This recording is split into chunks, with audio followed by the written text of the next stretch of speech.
Sex has never been an obsession with me. It's just like eating a bag of crisps. Quite nice, but nothing marvellous. Boy George. Potatoes, corns and sunflowers thereupon. This is the tasty modern escapism.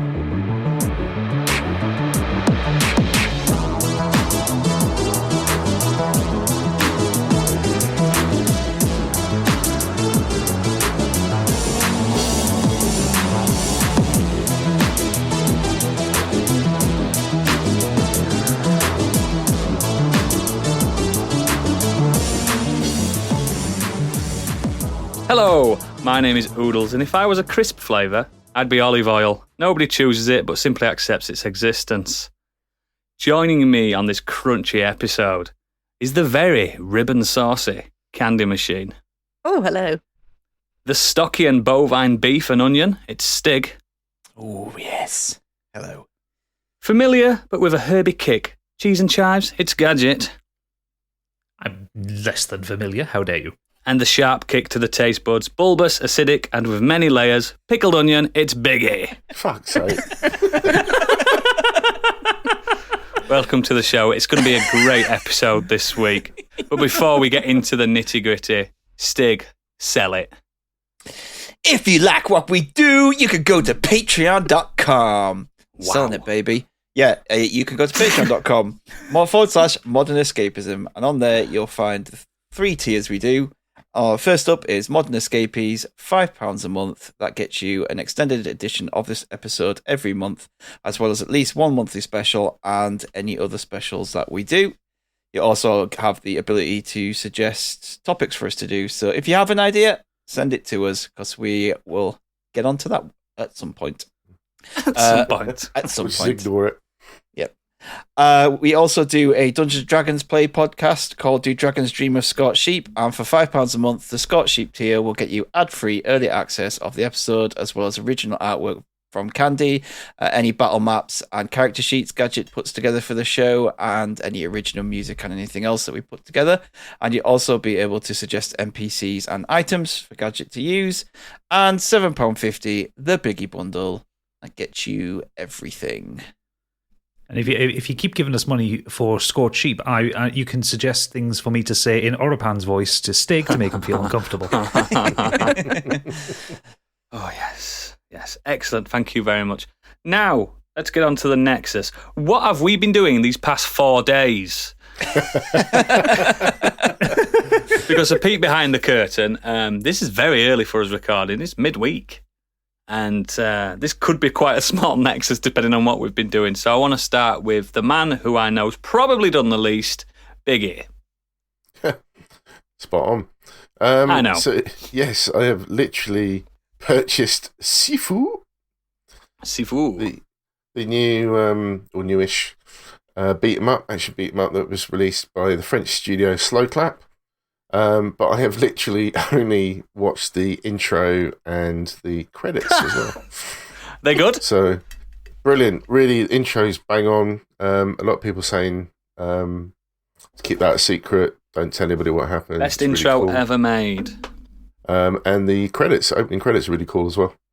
But again, I'll leave that as a reveal for people who get around to playing it. I think the only person I know that's got it is Super Naticat, who says it's fucking difficult. So Yeah, she was bashing her head against a brick wall with it for a couple of weeks, I think. Oh, she's a good gamer as well. So, I'll probably talk about that more in next week's pod. But the one thing I do want to talk about, because it's down to Stiggy for this one, was that he mentioned Dead Man's Shoes the other pod. I can't remember what it came up as. Is there a reason why you mentioned it? I've forgotten off the top of my head. But we're talking about British films. That's it, yeah. So, fantastic. Do you know what? I watched it originally, but I just don't remember anything about it. So, somehow managed to completely enjoy it all over again, including the twist. Such a great choice of a movie. Had I watched it before that pod, I would have probably selected it myself. It was so good. Really brutal, really sad, and very funny as well. There's a lot of comedy, which I completely forgot was in that. Yeah, a lot of dark, black humour as well at times, isn't there? Yeah. But hats off to Toby Kebbell, who played the brother, and Gary Stretch, who I believe is an ex-boxer. Is that right? He was really good. Really, really good. But of course, all the credit goes to Paddy. He was amazing in that. Just Paddy incredible. Considine is. He tends to usually be good, doesn't he? In whatever he puts his heart into, because he has done some roles where he doesn't want to be there, clearly. But yeah, it was awesome. Just carried that movie. And all the supporting cast were very good for what they needed for. But yeah, he was just incredible in that. But really, really enjoyed it. And my wife watched it with me as well, and she was blown away by it as well. So and that is it. That is all I have had time to do this week. And that's it for the show, ladies and gentlemen. Thank you. You should try her with This Is England next. Yeah, Yes. that's another Shane Meadows, isn't it? Yeah, I haven't seen any of that actually. When that came out, I was away, so I did A tough watch, but worth it. I think if you think Dead Man Choose is good, then that's the better film for me. I mean, they're both brilliant films, but This Is England is just his best film for me. Just I jumped onto Reddit just to get some sort of no some one just viewpoints simply from jumps people. onto Reddit. After I've watched the movie. That's a conscious decision that you've made. It is, but I jumped onto it to see what people thought of it as well. Just get a mixture of viewpoints. And then people start recommending other movies, and there's a couple that I want to catch as well at some point. Tyrannosaur, which is directed by Paddy. Apparently, it's really brutal and grim. It is. And then another one that somebody recommended was The War Zone with I don't know Olivia that. Colman and Ray Winston. There are a couple of movies, but I think you'll be in the right head frame to watch them because that's apparently really grim as well. So there you go.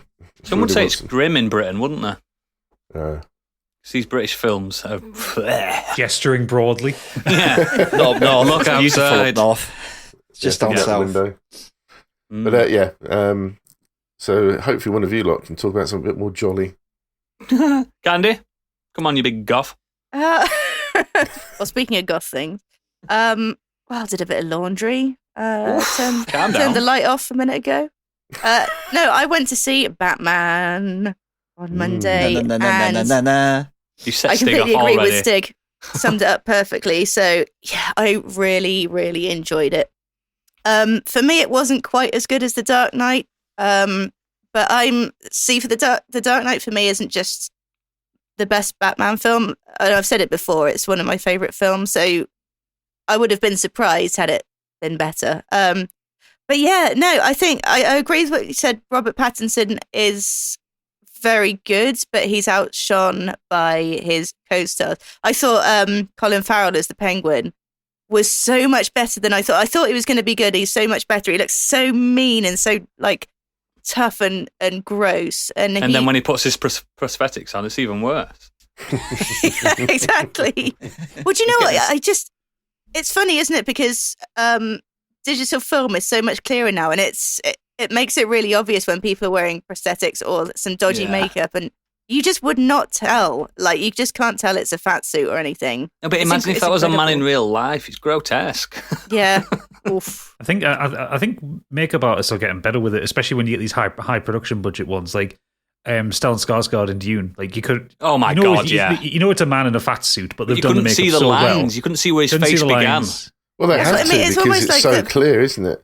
With Yeah. even, obviously a lot of women like to look nice on camera as best as they can, but male and female actors have to be careful now because the 4K definition shows everything, And coincidentally, a really good example of that, I think one of the first films I saw in 4K was The Dark Knight. And I'd just seen it I've seen it in the cinema, I've seen it on I think regular that was DVD. mine as well. Yeah. Yeah, it is. But Yeah, definitely. it was really noticeable, I thought, with Joker's makeup. Just on the regular screen, it looked fine. And then I thought with 4K, it looked almost blue. And that's obviously the way they kind of cancelled out the yellow light, possibly. But yeah, I thought that was quite an interesting coincidence. But yeah, like you said about the music as well, so good. And I just loved that it really did feel like an old kind of detective film. It was such a different style from previous Batmans, but it absolutely it had to be. there's no way they could compete really to the Batmans that come out. I'm still not sure that they've ever completely nailed Batman. And I was trying to think of somebody like an actor that would both be a good Bruce Wayne and Batman. And Kevin Conroy. Kevin Conroy, yeah. But the cartoons, you have an advantage with cartoons, don't you? Really? Yeah. I think Michael Keaton came pretty close to Michael us. Keaton's probably my favourite Bruce Wayne. No, Adam West is the worst. I think Michael Keaton's my favourite Bruce Wayne, and I think Christian Bale's my favourite Batman. I still struggle with the Bat voice though with Christian Bale. Yeah. This isn't a car. Yeah, Especially when he does it when he doesn't need to. Catwoman. You That know was what? really funny. I heard someone. Yeah, had when he said talks to Alfred. Alfred. About Alfred, who's that? It's Batman. I'd seen something that which I thought was quite spot on that said that the difference between this and The Dark Knight is The Dark Knight isn't just about Batman. It feels very much like it's a Joker film as well. Yes. Oh, yeah. Even more so at times. Whereas this is just a Batman film. He is in Batman mode for probably about 80% of the film. You don't really see a lot of him as Bruce. I don't think he's found There's that. maybe persona 3 scenes, yet. possibly. Yeah. I do also like Ben Affleck's Bruce Wayne, but I hate his Batman. So The thing is, I think with him, they the just made balance is him a not brute, good. didn't they? Yeah, I think Ben Affleck's middle-aged Bruce Wayne absolutely nailed it. But I think physically he looked good, but I think his Batman, his Batman was crap. He went it for was Dark just so Knight dull, Returns. wasn't it? That's the trouble. Like, he potentially could be good, but I don't know. I'm a bit hit or miss with Affleck anyway. I think he's quite intelligent as a person, but is he a great actor? I'm not really sure. Yeah, he's just a pretty bloke, isn't he? Yeah. My problem Which is I I didn't grew mind. up with the Adam West one, and Yeah, he I was used to love shit. that as a No, kid. Adam West is I fun, used to love man. that as a kid. I love It that. was just it's ridiculously completely camp and over the different, yeah. top, and Yeah. Adam West is Why brilliant. doesn't Batman dance anymore? Shot propelling bat spray. Hole in the it's- donuts, Batman. Everything It was- about that show is so campy and fun. Like the Joker is just brilliant. I was actually sat and Yeah. I watched. feel like Cesar Romero. I was sat and watched a 10-minute clip of him With his the other moustache day. on. And he's just laughing all the time. Whatever he says, he just runs around just laughing constantly. He's having such a good time. And of course, Eartha Kitt as Catwoman. Oh, Oh, yeah. now you're talking. Now you're talking. The definitive Catwoman. Okay, well, Anne Hathaway couldn't do it as well No, as the Eartha best, Kitt did. the best Catwoman is Halle Berry. We all know this. I'm joking. I'm joking. And in your comic books, boy. The basketball scene was incredible. And I just noticed they're Not- talking about a spin-off TV series I saw today. The Penguin, yeah. Yeah. Good. And was it an Arkham one, or is that the one that's been cancelled?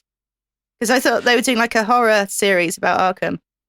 They have I just want cancelled them to take DC off the CW. That's what I want. They've cancelled a show which was meant to be about the police department and given the Penguin a mini series.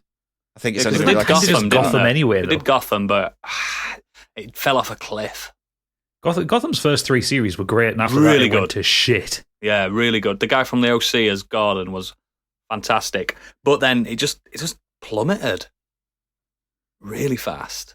It's because they let Bruce Wayne grow up, and he was just not interested. Yeah, that little kid. Yeah, I'm gonna Although- avenge my mom and dad. Well, Sean Pertwee as Alfred was great. I liked him as Alfred. yeah. Mm-mm. Wait, What he did was you think, Alfred Sir in Paul? the Batfleck one, was he? No, Pertwee. that was Jeremy Irons. Jeremy Irons. Oh, yeah, of course. What did you think to Paul Jeremy Dano's Irons. Riddler then? Oh, I thought he was really good. I think there was maybe a little bit of overacting in some areas with That's Paul him. Dano. That's him in general. It was that was literally it.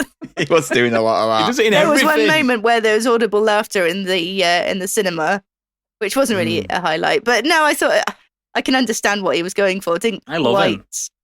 Didn't quite hit the mark. But no, he was like, other than that, perfect, really good, really sort of haunting.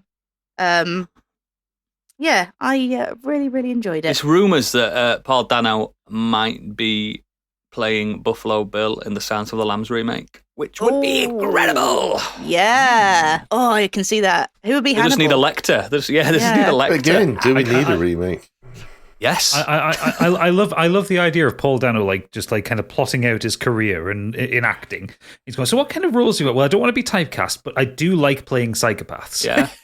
Yeah, but they're going, that I can make these would weird... you fuck me? I'd fuck me. noises. Maybe he can play Prince Andrew in The Crown. We don't talk politics. I found 3 things out about the Batman. Getting back on track this week. Since that, I think I posted these in our Discord as well. The car scene when he jumps through the flames that you see in the trailer. That was practical. All done practical. Fuck. The other part you see in the trailer, where he's walking down the hallway getting shot at. That's practical. So all that lighting is done by muzzle gunshot effects. Yeah. Cool. So none of it is like CGI or fake lighting. It's all lit by the gun muzzles. And also that there is no post-credit scene, but there is a little flash right at the end of a website. With a website, you I've can go seen to that has a little cryptic message on there. Yeah. Which I thought was quite cool. I knew there was no post-credits, so I didn't stick around. But then I found out about this. Did you Google afterwards. it? No, I saw it on TikTok. I did wait around and I was disappointed. And then I've forgotten to go to the site as well. So He's come We're a too long way, attuned as to it, old, aren't we? Like to sit around and wait for him now. Like, Yeah. He's come a long way as a Cedric Diggory, hasn't he? Come a long way. oh, yes. he's good. He's Like really him. good. From being Really the spare to being the Batman. I just like watching him in films. He's got one of those classic like 50s, 60s like film star faces. Do you know what? I think he's really growing into himself as well. That sounds like a weird thing to say, but actually he looked a lot more like a grizzled Batman than I was expecting. He just looks like a gentleman, doesn't he? And I like that about him. I don't know what it is, but he can also play unhinged, and he can rock the fuck out of a mustache. All Could he be a these Bond? things all these things he's dropping in interviews saying, "Oh, I'd love to be in Dune Part 2." He's clearly already been cast. Just tell me who he's playing. I want to find out. I think I've as got well, an idea who it is, but I won't spoil it. I think he's really come out of his shell last few years as well, because post Twilight, he seemed very shut off in his interviews and that. It almost like he was like, I can't be bothered with this because of Twilight was so big, and he seemed to kind of go off the limelight, didn't he? Now he did a lot of like small indie films and that. Like you see all the interviews with him he's and doing Kristen now. Stewart did that.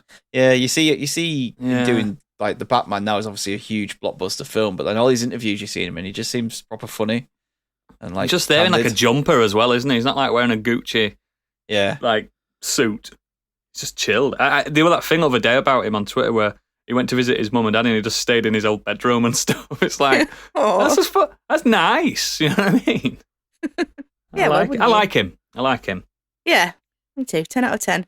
I also finished Pam and Tommy. Pam and Tommy was the So last did I. episode yesterday. And that was good. I thought it could have done with probably not being quite as long. I think maybe 4 episodes would have sufficed. I didn't realise that it was literally just going to be about the sex tape. I thought there'd be kind of more about the surrounding parts of their life and everything. Mm-hmm. There are aspects, especially like the spousal abuse, which was obviously huge and all over the news at the time. Tommy Lee actually got sent to prison for it. He did, didn't he? He did like 6 months or something. Yeah, but it was just a little sort of snippet during the credits, like a sort of where are they now kind of thing, and it just wasn't really touched on. But I thought He did hit her, didn't he? He hit her a few times. with a slipper, apparently. Yeah, with a fist. Yeah, exactly. Plus, anyway, you can imagine what his slippers look like. They're probably new rocks. Oh God! Oh God! No, she wouldn't have survived that. But yeah, we can joke, but it was disgusting. And again, it's a case of celebrities getting away with anything, and especially back then. Well, people are quick to forget that about Tommy Lee as well, and they're quicker to forget about Vince Neil having killed somebody drunk driving. Not once, Yeah, but Raz twice. killed Raz, didn't he? Yeah, Raz was the passenger, and bang, dead. yeah, and then he got caught doing it again within the last 5 years, I think. Yeah. So yeah, maybe shouldn't be glamorized. Well, I mean, maybe that's why that wasn't covered. Maybe they didn't actually want to glamorize that part of it. No. But it was interesting how they did cover the sex tape, because I didn't realize how they kind of settled it in the end, which is that they gave it away to this website for nothing, even after the website tried to get money. Yeah, they from didn't it. actually sell it. They didn't make any money from it. Yeah, because Unlike Kim Kardashian. well, it depends how accurate it was, because Pamela was like, I've just washed my hands of it. If the site can kind of contain it and put it behind a firewall, I don't want to sell myself. I do like how it covered the fact that Barbed Wire was one of the worst critical films ever made. That was a terrible film. Oh, God. And she did a show after it of it, didn't she, for a bit? Oh, I didn't realise. Yeah, a little spin-off. It didn't last. And then she went back to kill the comic book off. Yeah, like the film was so bad it killed the comic book. It did, and then she went back to Baywatch for a few seasons. And then she did like Scary Movie and stuff like that. And wasn't the opening credits of Barbed Wire a bit weird or okay or something? But the rest of the everything film was bad of Barbed Wire. Nothing was good in it. I remember something about the. We should so watch that for a Patreon special and just. I've got it on DVD, me. It is genuinely one of the most dreadful films I've ever seen. It's horrendous. It's horrendous. Ugh. Yeah. Oh, what else was I going to say? Nope, that's it. That's it. That's it. Yeah, I'll save the rest for later. I enjoyed it. I enjoyed the Rand Boltier stuff as well, because he's now one of the sole proprietors of growing your own marijuana. That's right. Yeah, and he's was a billionaire now, wasn't it? Oh, of course he is. Actually, yeah. I know what I was going to say. Like how Pamela Anderson actually feels about this series coming out. Because there was some it came out that she was really unhappy. She didn't want the series coming out at all. And then it actually, what was said was by Courtney Love sticking her two penny thin, as Courtney Love sticks. Yeah. So actually, I don't know how Pamela Anderson. I don't think she's come out and say how she feels about the series being made. I think it was made with Tommy Lee's blessing, but then that perfectly sums up the whole thing, doesn't it? You know, the sex tape was fine with Tommy Lee because who wouldn't want to be known for having a gigantic dong? Yeah, the man that wrote the song Monster Hog. I mean, they even say that, they show that in the trailer, don't they? He says, "Oh, I'm on the tape too," and she's like, "Yeah, not like me though." Yeah, not in a compromising exactly position like that. Yeah, he steers a boat with his dick. She doesn't. And he's going around getting high fives, which is exactly what would have happened. She is doing a documentary about the whole experience. So yes, that's right. That'd be interesting. Yeah. By all accounts, so Pam Anderson is a nice, really good. She's like an ambassador for loads of charities and stuff like that. She's like really homely. She's an activist for PETA. Yeah, she's an activist. No, that's not a positive thing, Oodles. Why not? Because I don't want to get into the podcast, but PETA are a load of baddies. Are they? Just look it up. Oh, yeah. Right. I thought they were goodies. I did too, actually. No. I'll tell you it's off air. Okay. Ooh, spicy. No, just sad. Oh no! Oh God! Let's swiftly move on then. If that's all you've done, Candy. That's all I've done. I tried to stretch it out by talking slowly. Stig, what have you been doing? You gone see Batman again? Nope. I've done less than Biggie. No way. Yep. Been bloody decorating and building furniture, haven't I? So I haven't much had time to do anything. But I've done something which is media related, so we can talk about this. A new album I've listened to. No way. Yeah, the only thing I've done this week, literally, other than listening to regular podcasts and stuff, is I listened to Sea Power's new album. It's called Everything. New album out. Yeah, it's called Everything Was Forever. This formerly British Sea Power. Yeah, the former British Sea Power. Yeah. I've been listening to that this week, and it's really good. I think it's probably up there with some of their best work. It is. It's just got that typical Sea Power sound to it. If you've listened to them before, not their albums are kind of a mixture of different sounds. They're an indie rock band, so but the songs just mix. They kind of mix between upbeat songs to really melancholic ones. I really love those ones and things like that. There is a song on there called it's called, I can't remember what the song's called, but it actually uses the music from Whirling in Rags from Disco Elysium. So they've taken that music that they've done for Disco Elysium and put lyrics to it. So I was sat there listening to the album, and this song starts, and weirdly enough, when the song starts, it actually sounds like a Michael Jackson song to start with. I was like, "Oh, don't you ever come around here?" That one. Would it happen to be Fire Escape in the Sea? Yes. And I will just stick in a quick clip of this for gonna get sued. To. There. Oh, It's just like the beginning. Yeah. I just felt at the beginning, I was like, oh, that sounds very like different, and then it kicked into this, and that made me smile even more. It was good. I see what you say about the Michael Jackson thing. It went Billie Jean for a second there, didn't it? Yeah, the beat at the beginning. Yeah, and because every time I hear the music from that game, I just turn it off before we get sued. It just washes over me. I get goosebumps. I smile. I love that game. I love the music and everything. Did you look at your Switch after listening to it, thinking, I could play this? Oh, I wish I was sat in work listening to it.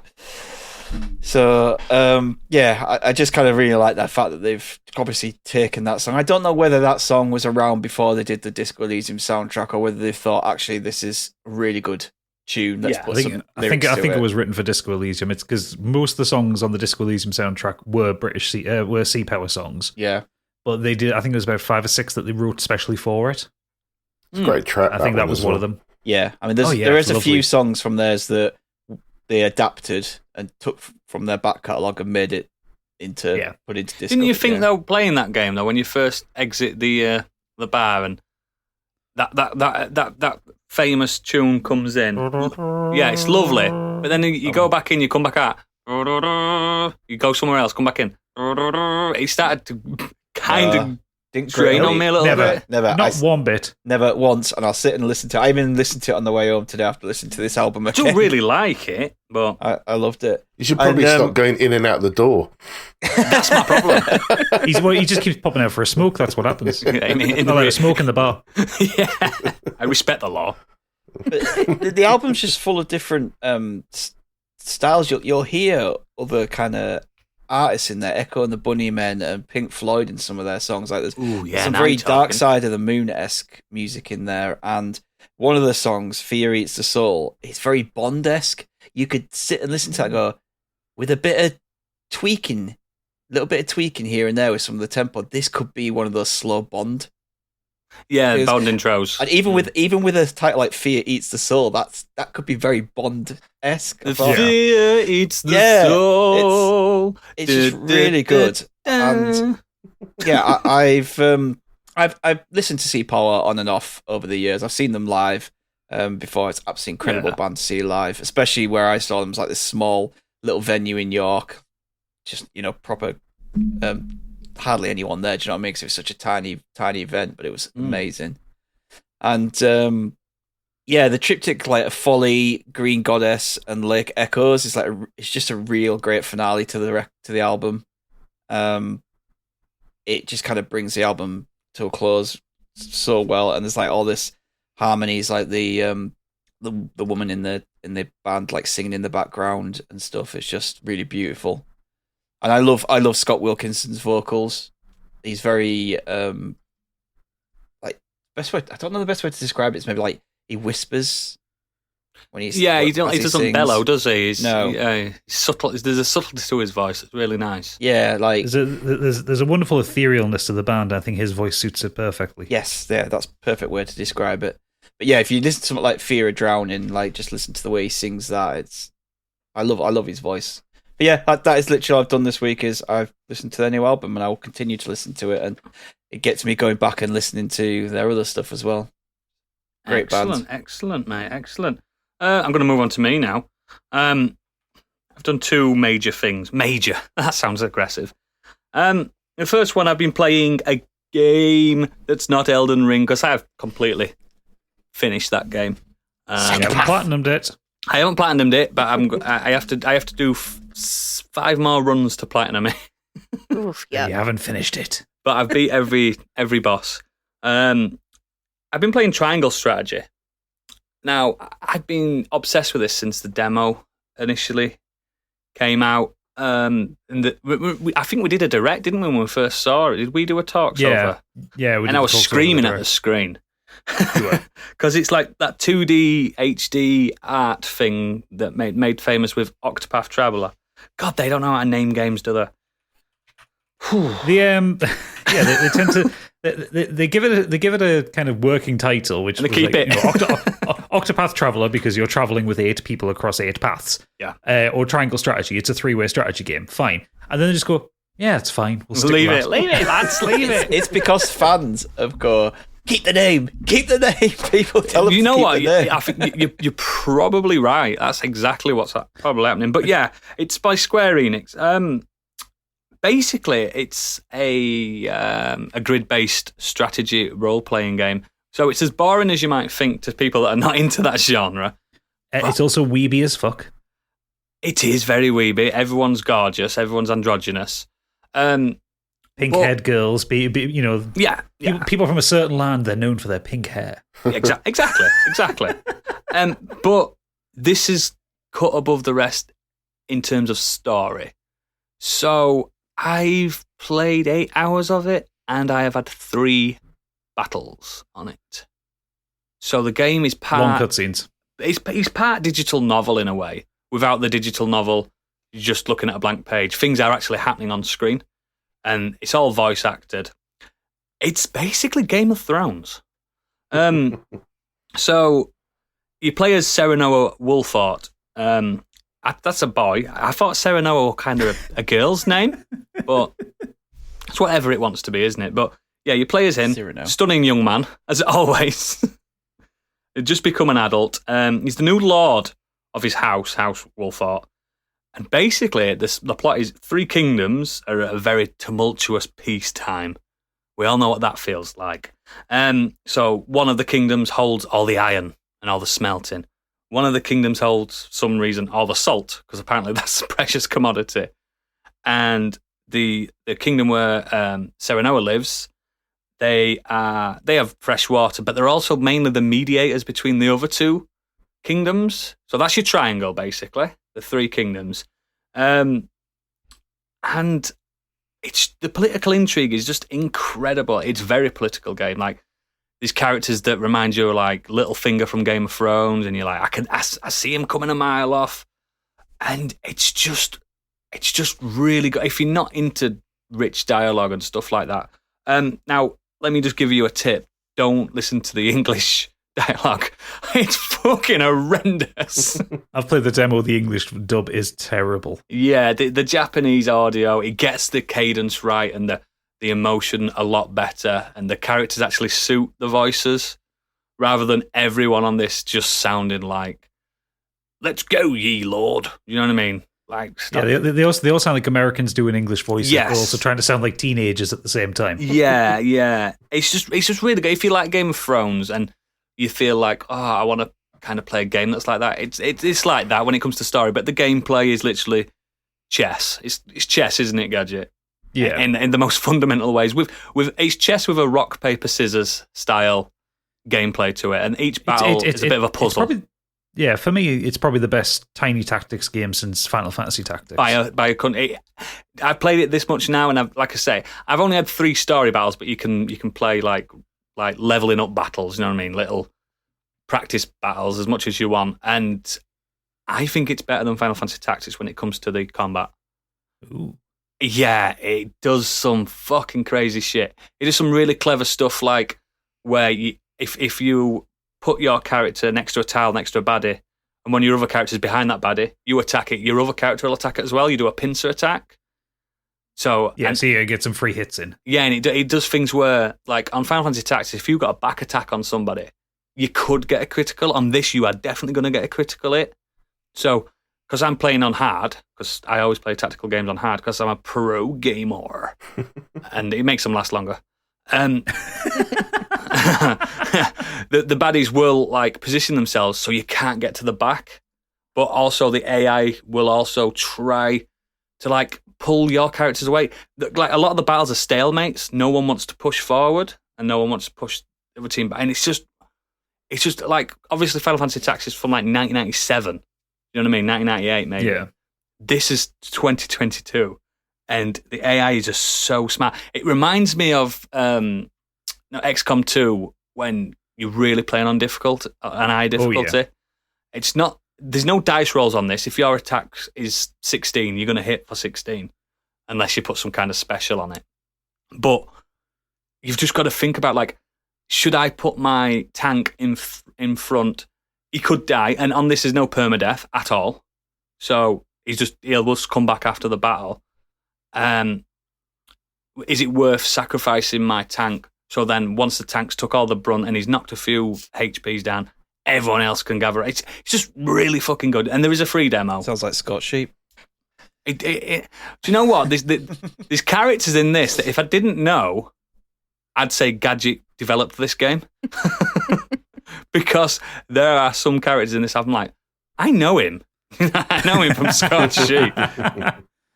I'm just looking at how long to beat, and it looks like it's a chunky game regardless. Just doing a mainline oodles on the main story, just rushing through it, is 27 hours. Yeah, I'm not rushing. I'm not rushing through this. I've not skipped a single bit of dialogue because I really enjoy it. But I can imagine, you can just skip past it. You can skip all the cutscenes. You can just rush through it. You can, and luckily you can slap it on very, very easy or story, where you will one hit everybody and stuff like that. It's just really good. The leveling system's not arbitrary like on Final Fantasy Tactics. You didn't know what you were going to turn into when you leveled up. On this, you can see the path perfectly. Each character is a specific role. There's no job chasing. So, and even in the first hour, you get like 12 people to choose from, and you can only take like 6 in.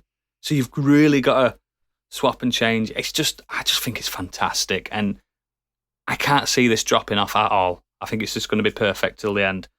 Unless it does some kind of fucking Final Fantasy thing where you fight God at the end. I don't want to fight God at the end. You've killed enough gods for 1 week. Yeah, I like there's no monsters in this. It's just humans on humans. It seems good so far, unless monsters turn up. But yeah, it's really good. I mean, the whole game it centers around the fact that one of the kingdoms has invented dynamite. Like, ooh. Do you know what I mean? That's the new. They even named it. It's the new power. But yeah, it's really good. The main thing I've been doing. Bear with me. So I've been on a medical trial. Oh God, I'm worried about where this is going. Yeah, for a company called Interlife Research. It's a cholesterol drug. That's boring. Yeah, I researched this the other week. This is your main thing. This is my main thing. Yeah. I've been doing this for a few weeks now. Cholesterol. I get paid one. Yeah, I'm mainlining cholesterol. This sounds stupid, but I've not done much in 4 days, so I just want to talk about it. I get paid £100 a week for this, which is nice. It's only a 5-week thing, so I'm nearly done. So basically, cholesterol levels for someone my age should be less than 130 milligrams per deciliter. So I did a test, did a little pinprick blood test. I have the cholesterol of an 18-year-old female, 150 milligrams per deciliter. So I was on the scale of, because obviously this trial wanted bits of both, doesn't it? People with high, people with low, people with medium, blah, blah, blah, blah, blah. And yeah, basically I'm a walking, talking experiment, guys. Oh, we've known that for years. I was going to say, I've had no side effects from this, and I'm just getting money, and I think I could do this full time. You'll end up doing something where you grow a horn or like a boob out the side of your neck. Gadget said to me the other week, "I'm more and more like Dave Lister the more I speak." I think I am. Yeah, you are. I think I'm a smeghead, aren't I? Smeghead. And it's just interesting. I've been writing diaries about like what I'm feeling and stuff like that, and I don't know. I just feel exactly the same. I wonder if I've got the placebo one, because I know they send placebos on these trials, don't they? Mm. Well, they do. Usually, yeah. Do you think I'm just having vitamins? Maybe you're actively being made healthier. Maybe. Like they even put on stuff. Are you taking medication? I'm like, yeah, I'm taking ADHD medication. Quite fucking strong. But that's fine. That's fine. It's because it's not a blood thinner or anything like that. And it's good. I want them to start saying stuff like, we're going to send you some high-grade fucking heroin. Try that for 5 weeks. Yeah. They're going to send you fucking high-grade heroin. You, of all people, with your storied history of illicit substances. Yeah, we're just doing a trial of this drug that we know quite a lot about. Let's see how it affects you. We're going to send this high-class wet nurse in for you, and we're going to see if people need this at an adult age. I don't know, some kind of crazy. But I'm on the register now. Wet nurse. Yeah, I saw it. What world do you live in? I saw it the other day on TikTok. People are being wet nurses again. It's back in fashion. Ugh. For adults. Yeah, for adults. It's a fetish. Pity. Yeah. And I was just thinking, like, now I'm on their books and stuff like that, and I've completed this trial. What next? Do you think I'm going to become the next mutant? Fingers You crossed. are the next mutant. What if I grow like adamantium claws or something? I'm fucking buzzing, me. That's your new part of the Nexus. Not Nexus, our Patreon. Not Crypto Kenny. Mutant Kenny. Chemical Kenny. Chemical Kenny.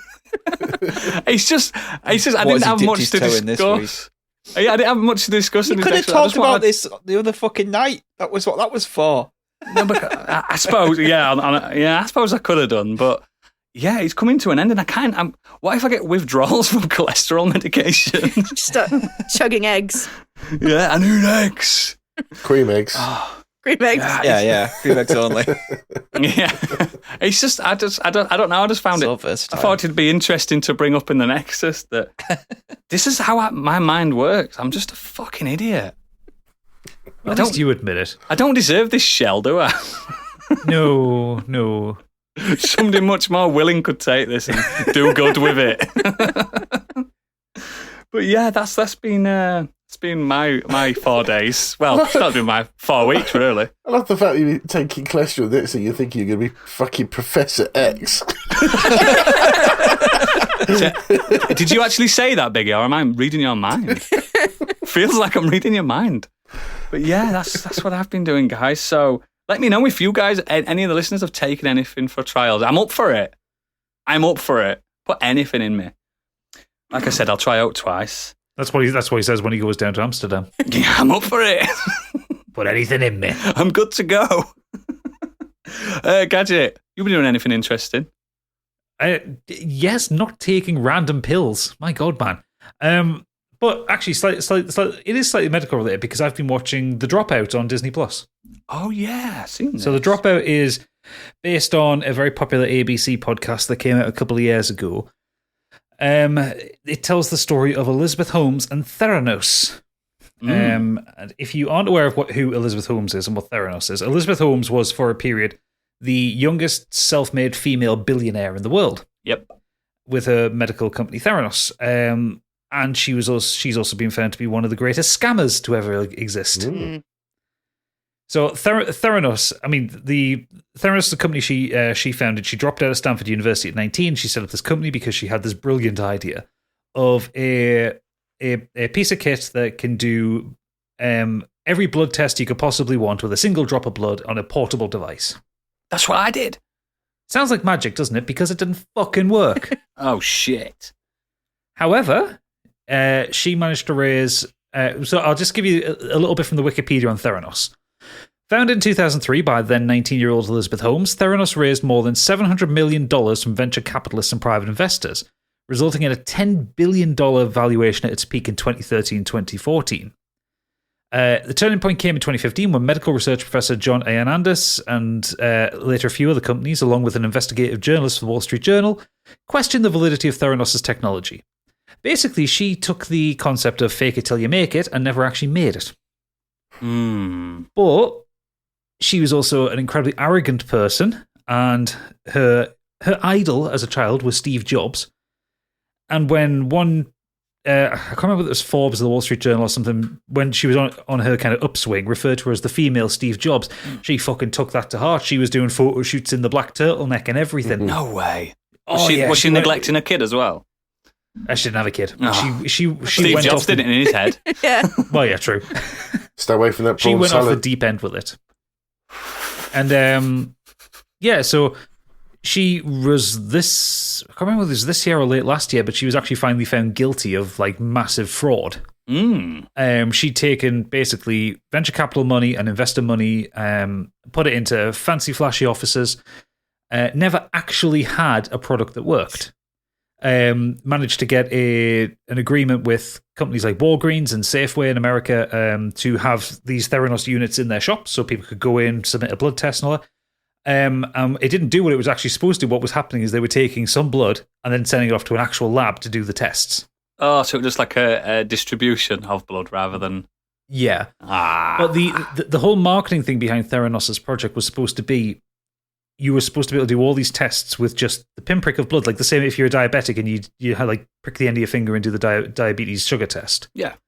It was supposed to be like that. You'd just do a prick of blood, and this machine was supposed to be able to do like up to like 200 different tests. You should have seen me trying to get a prick of blood out of my fingertip. I was screaming.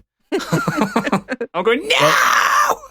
The idea behind it was that her mother was deathly afraid of needles, and so the whole idea was like, if you were to go to the doctor, yeah, you could do that. But yeah, massive fraud, massive fraud. So The Dropout is based on the ABC podcast.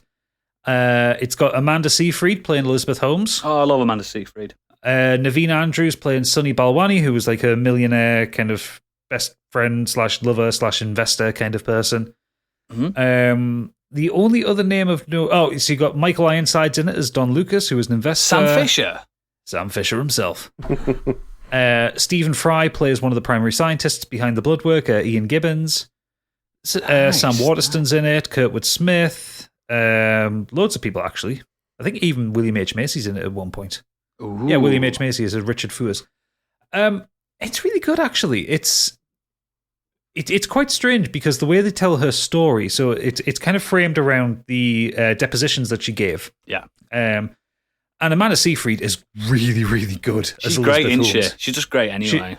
But she's managed to get... So Elizabeth Holmes did this weird thing where when she started getting big and more popular, she deepened her voice in interviews. Oh.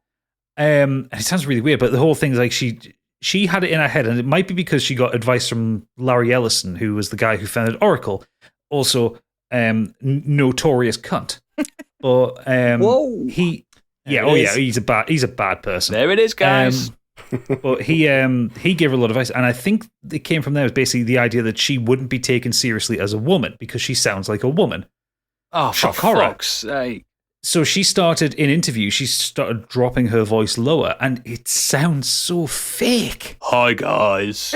It's basically like that, yeah. She talks down like that. She like talks deeper than a deep-voiced woman would talk. And she's a woman that can sing and stuff, isn't she? She's got like a... No, I'm talking about Elizabeth Holmes rather than Amanda Seyfried. Oh, right, shit. Yeah. All this time I'm like... So, Amanda, for this thing, we want you to sound like a man, okay? Can you do that for us? Well, no, but so Amanda Seyfried, when she's doing the later on public interviews, she's imitating that low voice that Elizabeth Holmes did, and she's doing it really well, but the voice, the original voice that Elizabeth Holmes did was so fucking stupid. I need to watch this. This sounds incredible. It's really good. It's like really high production values. It's charting the time from kind of like 2001 when she was at Stanford and kind of moved and like her life then. So the licensed soundtrack for it is a load of bangers because it's like Disney whatever. Star? Yeah. Yeah. So it's like songs that were available at the time, like even down to weird one-hit wonders like "Steal My Sunshine" by Len, which is just a banger regardless. Oh, it is. Steal my sunshine. Yeah. But yeah, it's really well produced, really well put together. The acting is good, and yeah. So what I was getting at, it was the frame it around the depositions that you gave, and those kind of cut in because I assume where you would normally have like ad breaks, where you just get natural breaks in the story, where traditional TV they would stick ads, it kind of flicks back to the depositions. Yeah. And the depositions are done as it's filmed as a deposition, as in it's just a single camera looking at Elizabeth Holmes. Oh, that's cool. When it's in the drama bit of it, it alternates between being sympathetic towards Elizabeth because she's 19, she's making mistakes, she's not doing things right. But then when she starts the fraud, then it starts to look at her from like the camera. It's almost like the camera switches around, so the perspective is on her differently.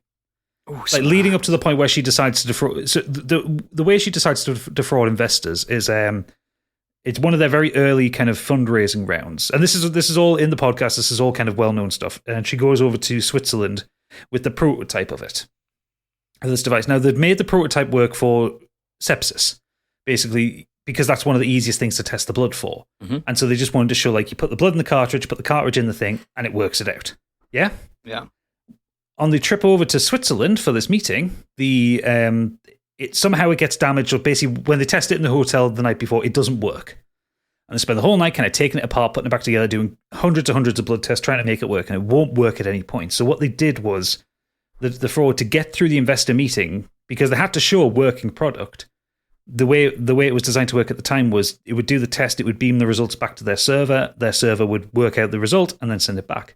they got one of the engineers to put in the results of a test that had worked when that request came through. Oh, fuck. So that when they're in the investor meeting, as far as they're concerned, they put the thing in, it takes a few seconds to run, and then green light, there's your test results. Wow. And when that happens in the show, the perspective changes and you see Elizabeth differently. You see her more from the people who are aware of the fraud.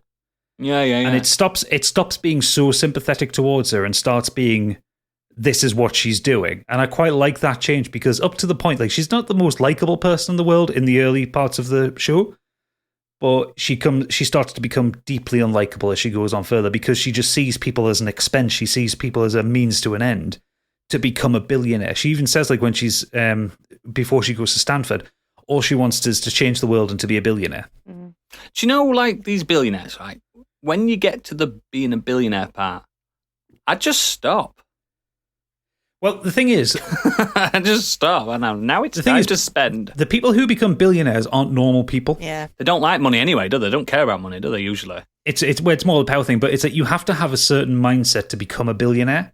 Yeah. And tyrannical. It's a Begins with a C. No, it's not necessarily tyrannical, but it's almost like sociopathic. It's very detached. Like, if you watch interviews or videos with Jeff Bezos or with Elon Musk or anyone like that, you can tell they're all a bit off. Mm-hmm. There's a glaze over their eyes, isn't there? Zuckerberg. Yeah, Zuckerberg. Yeah, look at Zuckerberg. And Elizabeth Holmes was the same. Like, there's all kind of. She was a bit off, and she's a little bit sociopathic. There's even a line in the show where she says to Sonny, says, I don't feel things the way other people do, but I love you. And like, yeah. It's quite telling that it kind of looks into her character more as like this very dispassionate person, this person who's only interested about being a billionaire. Mm. You know, like, people to her are a means to the end that she wants. But no, The Dropout is I've watched the first 3 episodes so far. It's a 6-episode miniseries. It's going to be a one and done thing. Like, there's no more to tell of it. She's going to fucking prison. Yeah. I'm going to watch that tonight. I'm going to start that. Yeah, no, it's really good. It's on Disney Plus, and I really like it, and I really rate it. And also, like I say, the soundtrack's an absolute banger. Some really good tunes in it. Is she in prison now in life? No, she will be going to prison. She's been sent. She needs to be sentenced at some point this year. Right. It's very hard to put a billionaire in prison, unfortunately. On 3rd of January 2022, Elizabeth Holmes was found guilty of 3 counts of wire fraud and 1 count of conspiracy to commit wire fraud. So she'll be sentenced at some point this year. It doesn't feel like that long ago, does it? Like, I remember reading about it. What was it, like 6 months ago? Yeah, it was in January that she was convicted. Theranos was only shut down in 2018. God. I'd still trial a product for her. She needs it. I mean, if you saw pictures of her, especially some of the promo pictures that she did, you'd be scared of her. Oh, she's got that dead-eyed look. In fact, I'm going to find a picture to show you. I like a woman in power. I had to just, while you were talking, I thought I have to just listen to the voice. The voice is incredible, isn't it? Yeah. It's weird. Yeah. It's really, it's like such bad advice that she got given for that. Yeah, there is a weird intensity to her. That's Elizabeth Holmes. She looks like that crazy. Do you remember that meme, that obsessed ex-girlfriend? Yeah. I like a really long neck. It's like Zuckerberg on a drag night. Stop saying his name. Fucking sell, Biggie. But yeah, it's she's trying to channel that Steve Jobs thing, that kind of that stare through you kind of thing. Well, she's achieved that. Yeah, if you listen to any of her interviews, you'll hear the voice, and the voice is just, it's unreal because it is so fake, even though she insists that was her voice. This product works, I promise. It's like that. Kind of like that. Yeah, it is like that. It's like a little robot, nice. like a robot. I like voice. her. I'm gonna pen pal her in prison. Yeah, she speaks low and slow. It's so surreal. Yeah, really, I do recommend The Dropout. It's really, really good. Excellent. And that's the Nexus, I believe. Difficult to pick something in 4 days, isn't it? We're not doing this again. But now, the moment you've all been waiting for. I want a fanfare inserted here, Gadget, please. I can insert a fanfare. Biggie. Hello. Take this motherfucker away. That's right. Samwise Ganji loves them. The Irish were blighted by them. Gary Lineker is paid by them, and I even look like one. So, potatoes a little bit. are great and proper versatile to accompany many a dish, as we all know. But as a national favourite, they're better as crisps. The earliest known recipe dates back to the Cook's Oracle in 1817, but the 1822 edition stated, potatoes fried in slices or shavings means that peel large potatoes, cut them into shavings, round and round as you peel a lemon. Dry them well in a clean cloth and fry them in lard or dripping. Yummy, fat. And they genuinely remained unseasoned until the 1950s, when Tato, the Irish company, through trial and error, came up with cheese and onion and salt vinegar. And then in the States, the barbecue flavour came out in 1955. Now, most potato chips contain high levels of sodium from salt. This has been linked to health issues such as high blood pressure. But we This is here, a celebration. we here at Celebrating, Modern Chris, here. Escapism couldn't give a flying fuck, as we're here to find out Britain's best crisps. I'll have you know, I've got really low cholesterol, so Got the cholesterol of an 18-year-old girl. I can eat as many crisps as I want. And we made Excellent. a decision quite early on that as long as you could pretty much pick these up in, I think it was the crisp aisle, it was going to be crisps, corn-based, maize, whatever it is. We agreed what makes... Yeah, not peanuts, not poppadoms, Not Twig because Oats. they're like bread. Yeah, not cereal, crisps. For the American listeners, we mean potato chips. Just in case they didn't know. I'm sure they know. Potato chips. Take it away, Biggie. It's all you. This is your episode. Well, so my beautiful assistant Gadget has come up with a tournament table for us. So I guess the most important thing is that we're going to create a little table, and then we're going to be putting our choices. This is also a great reason, if you listen to this on audio format, come on down into the video realm. You can see this. Yeah. Yes. And yes, we're going to be doing our little tournament, very similar to what we did with the biscuits, but this time it's crisps. And I think Can I just commend you as well, Biggie? Because this is your episode. I think you've done a brave thing this evening Oh, what's that? by bringing, because this is a tough topic. This is very important, and it's frightening. Stig's raring to go because this will be his hat trick, I believe, if he wins this. I don't He's think not. I will. I don't like how I can see who's coming up. I don't get nasty. Well, Stig. it's a bracket anyway. The bracket hasn't been properly randomised yet. So good. what I need someone to do is, and well, I don't know, Biggie, do you want to go through what choices are, and then we'll go do it that through way. and I need someone basically at some point to roll a dice or something and tell me how many times to shuffle this bracket so that it's properly random. Just remember, only the patrons know what we've picked so far. That's a good I have a point. dice. So I'm going with D&D I've got the dice. list here. Okay, so those that listen to the Patreon show heard what we picked, and we tried to avoid getting into too big a discussion right off the bat. So Oodles went for his choices is the Seabrook prawn cocktail Yeah, boy. and the Walker's cheese and onion. Pussy.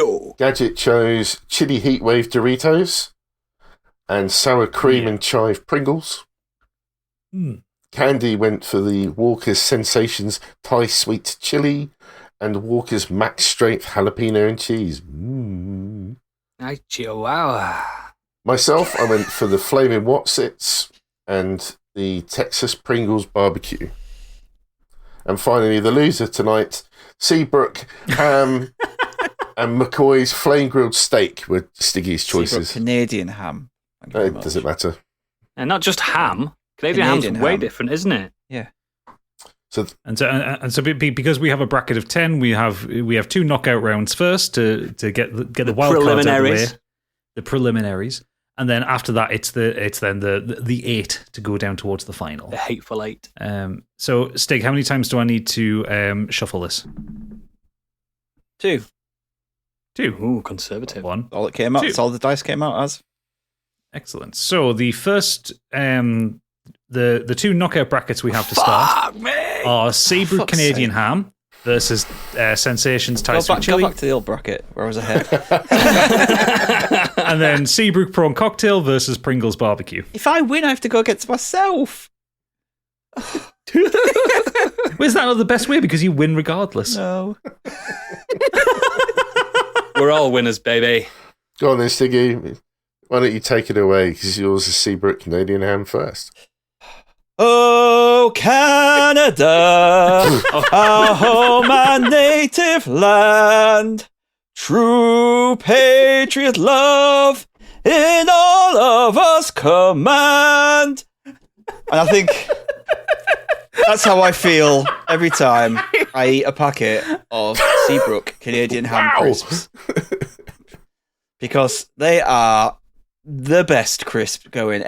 Ridge crisps are better than any other style crisps, in my opinion. But Seabrook nail it but out of all the Seabrook flavors, Canadian ham is just amazing. It tastes amazing. It's got a lovely, delicate, meaty flavor. It goes with everything. Any type of sandwich you want to put those bad boys in, it goes with. I get these all the time from a little sandwich shop in town. I always tend to go for a chicken tikka sandwich. I just like a chicken tikka sandwich, and they go perfect in them. And they go perfect in a cheese sandwich. Even if you have ham, add the Canadian ham in there. Get extra ham. Do you know what I mean? Dip them in maple syrup. Ham. You could dip them in maple syrup. I'm sure you could. I've not tried that, but I will do. But yeah, Canadian ham crisps are, I think, just for me, they're just great. Because Hamtastic. Yeah, hamtastic. Yeah, it's ham crisps, but Canadian ham, which is those nice thick, juicy bits of ham that they do, and they've turned it into a crisp. And No, they haven't. It's just flavouring. shut up, you. We're not talking about the science. This is a celebration of crisps. Yeah, I would pick them over any crisp, to be honest, especially all Seabrooks. And Seabrooks are from Yorkshire, so that gets an extra double thumbs up. Yorkshire. And yet you just announced your patriotism choice of Canada. Those Canadian Yorkshire boys. Yeah. We twinned with Canada. Twin with Canada. Can you twin a county in a country? Yorkshire, twin with Now, Ontario. that's what Seabrook were going for, you see. They thought, what place can we link our crisp to? I know, the one place in the world that's now number one at the top of the living. It is. Yeah, it's now been voted the best place to live in the world, Canada. So imagine having a crisp link to that. So not only is Canada a great country to live in, but they have crisps that are also great. It still has one of the highest tax rates in the world. But let's forget. We're talking about the nice things. Yeah, the good things. Celebration. We're not talking about the taxes. So now I guess would be Candy's rebuttal with Sensations Thai Sweet Chili. The other side of the world. I've got some here. The Sensation Thai I do Sweet too. Chili, a taste sensation from another nation. You're going to do an ASMR crunch. Hello. Sorry, everyone. Yeah. Oh, that was a good crisp tingle. crunch. Good there. crunch. Listen to that. You don't get that kind of crunch with any kind of Canadian crisp. It's just not out there. The taste is. It's got a sweet hot warmth. You dip it in a bit of sauce. It just cools it right Okay, down. how are you getting from it? Honestly, I'm getting Thai. I'm getting a bit of. Thai girls. It's just Is it heating up sensational? on the ends of my tongue nicely. Just right on the tip, I'm getting sweet chili. And Jesus Christ, there's 5,000 men listening to this going, oh. I'm getting sweet chili on the tip of my tongue. Oh my God. That's And not fair. that's an advert for my ASMR channel. That goes absolutely splendidly with a red wine. Not that I drink red wine that often, but, once in a blue moon when I crack the wine out, have it with the crisps. It makes you just thirsty enough. It complements the wine. You got some olives on the go, little bit of dip. Smash them bad boys in. Like one of those share bags ain't enough. Share? I don't think so. You don't need it. It's just the best crisp going. Nice, delicate, and then it has the nice build up. So you got some Canadian ham there.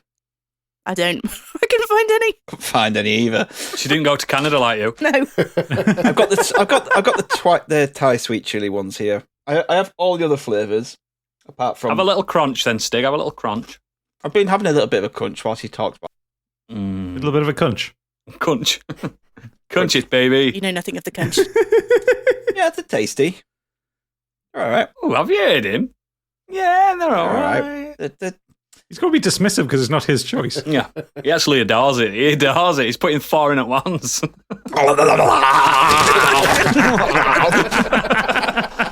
Ooh, that's a little clip we can put on Twitter. Get some wine down here. That's. I actually managed to pull one of them out the bag with my mouth then.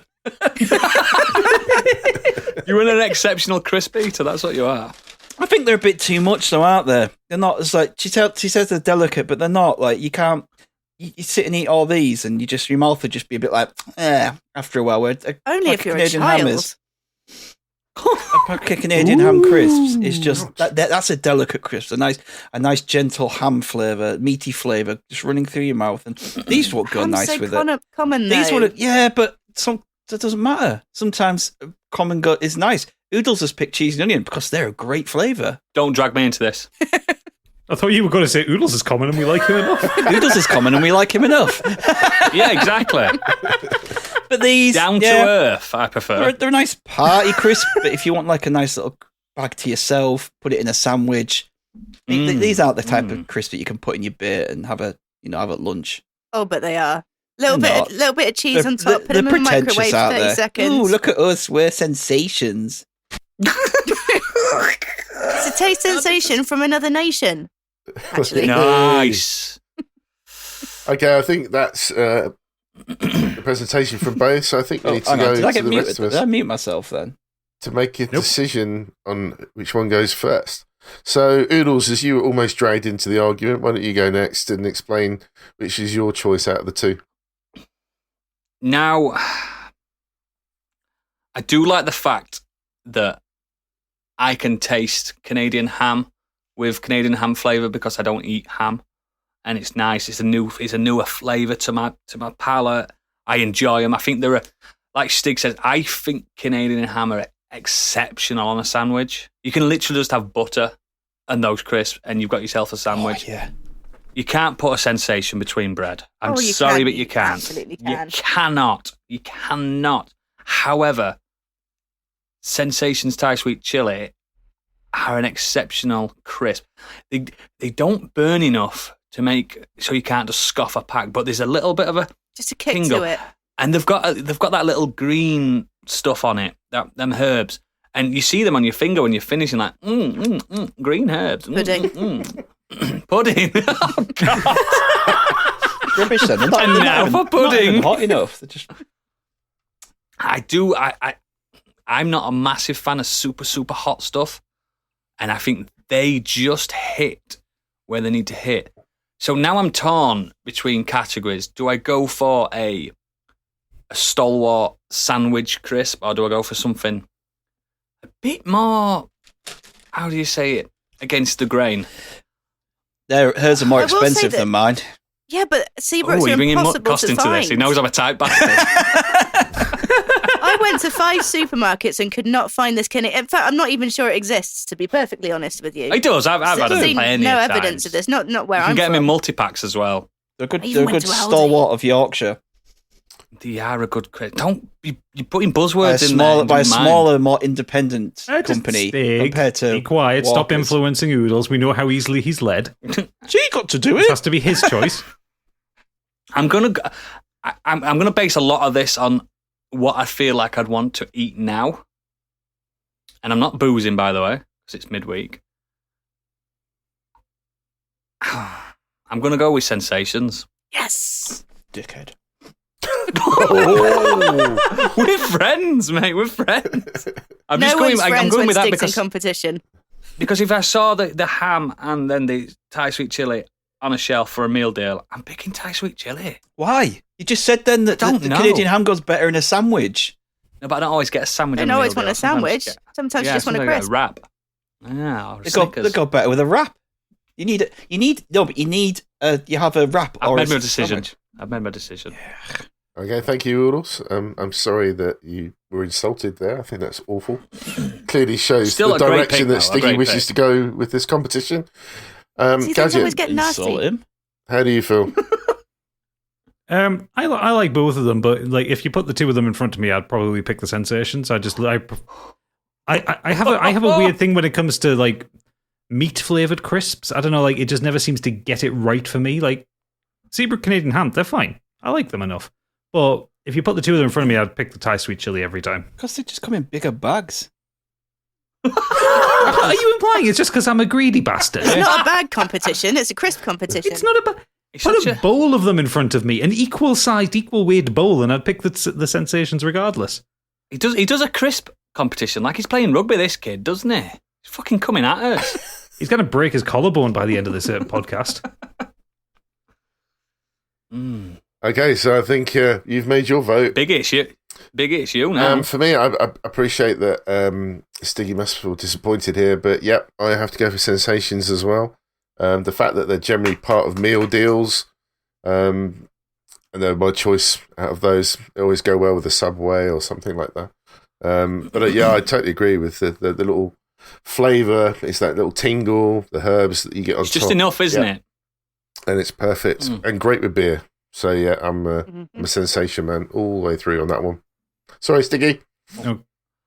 Okay, so Sensations Thai sweet chili goes through to the main bracket. Yes. The next the next setup one we've got going is Seabrook Prawn Cocktail versus Pringles Texas Barbecue. Seabrook. So for fuck's sake, man, Oodles, can I not speak without you giggling? For fuck's sake, man, oodles. I'm going to throw you in the Tyne this weekend. Is it nice and clear, that water? Fuck no. Is it basically Newcastle brown ale? Pretty much. Okay, then Noodles, take it away.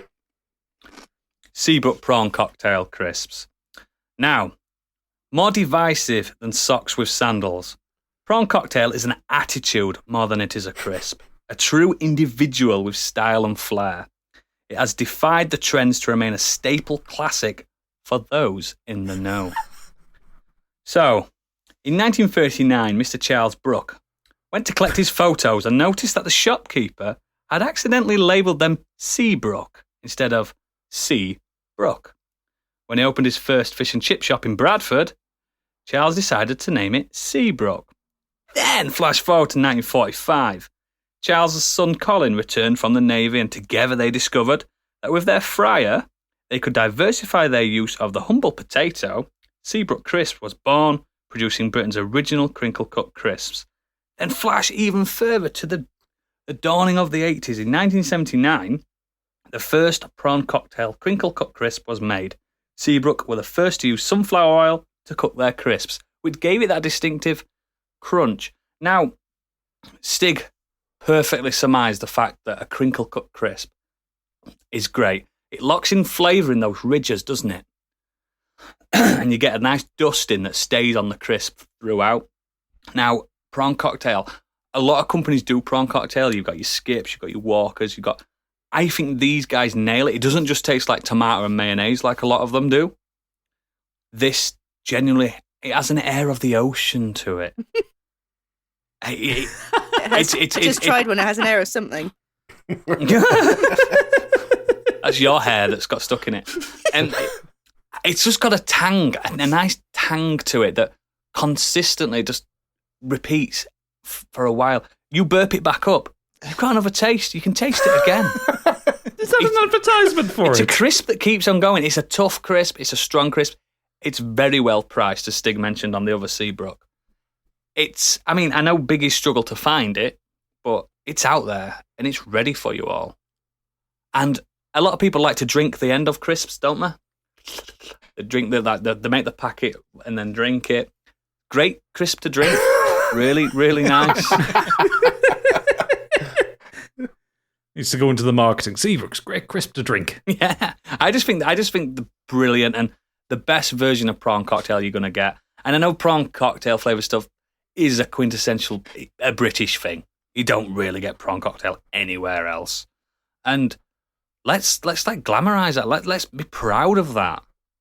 And yeah, vote for prawn, guys. Prawn. Fucking Prawn for prawns. Prez. You fucking prawns. Okay, then. Thank you very much. So I guess next up would be a Biggie with the barbecue. Yes, so Pringles is an American brand of stackable potato-based crisps. They've been around Britain's best since crisps. 1968. The brand has now been taken over by Kellogg's, I believe. It's been sold in more than 140 countries. Pringles are the fourth most popular snack brand at one point, with 2.2% market share globally. None of this from Yorkshire. So, yeah, basically the Texas barbecue flavour, because there are many flavours of Pringles, but particularly the barbecue ones, they are your staple party snack. Whatever the event is, whether you're watching football, having mates round for gaming, you just want to entertain the kids, because you can have fun with these Pringles as well. You can just put one in or see how many you can get in your mouth in one go. My record is 3 tubs. But, yeah, just... Don't forget He's the old... included in the Burps as tub. well. Biggie, don't forget the old... You're right about the prawn duck lips. burps. The duck lips, yeah. Yeah. So there's a lot of fun you can have with Pringles.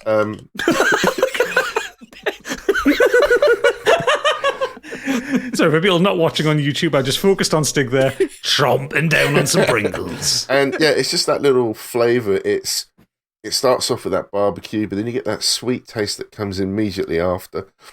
Very flavourable, and quite rightly, as their slogan goes, I think it's like, once you pop, you can't stop, and you just can go through a tub quite easily, and it's great to share with your friends. And if you really want to go quintessential drinking your crisps, then at the end of the packet, and you're trying to ruffle around with those bags and trying to get all those last bit of crumbs, just get a Pringles, upend the tube, and down they go. And get them in your eyes. No, not at all. Not at all. But yeah, you've got the aspects of the top on. Save your Pringles for a bit later if you want. They won't go stale. So you put the top back on.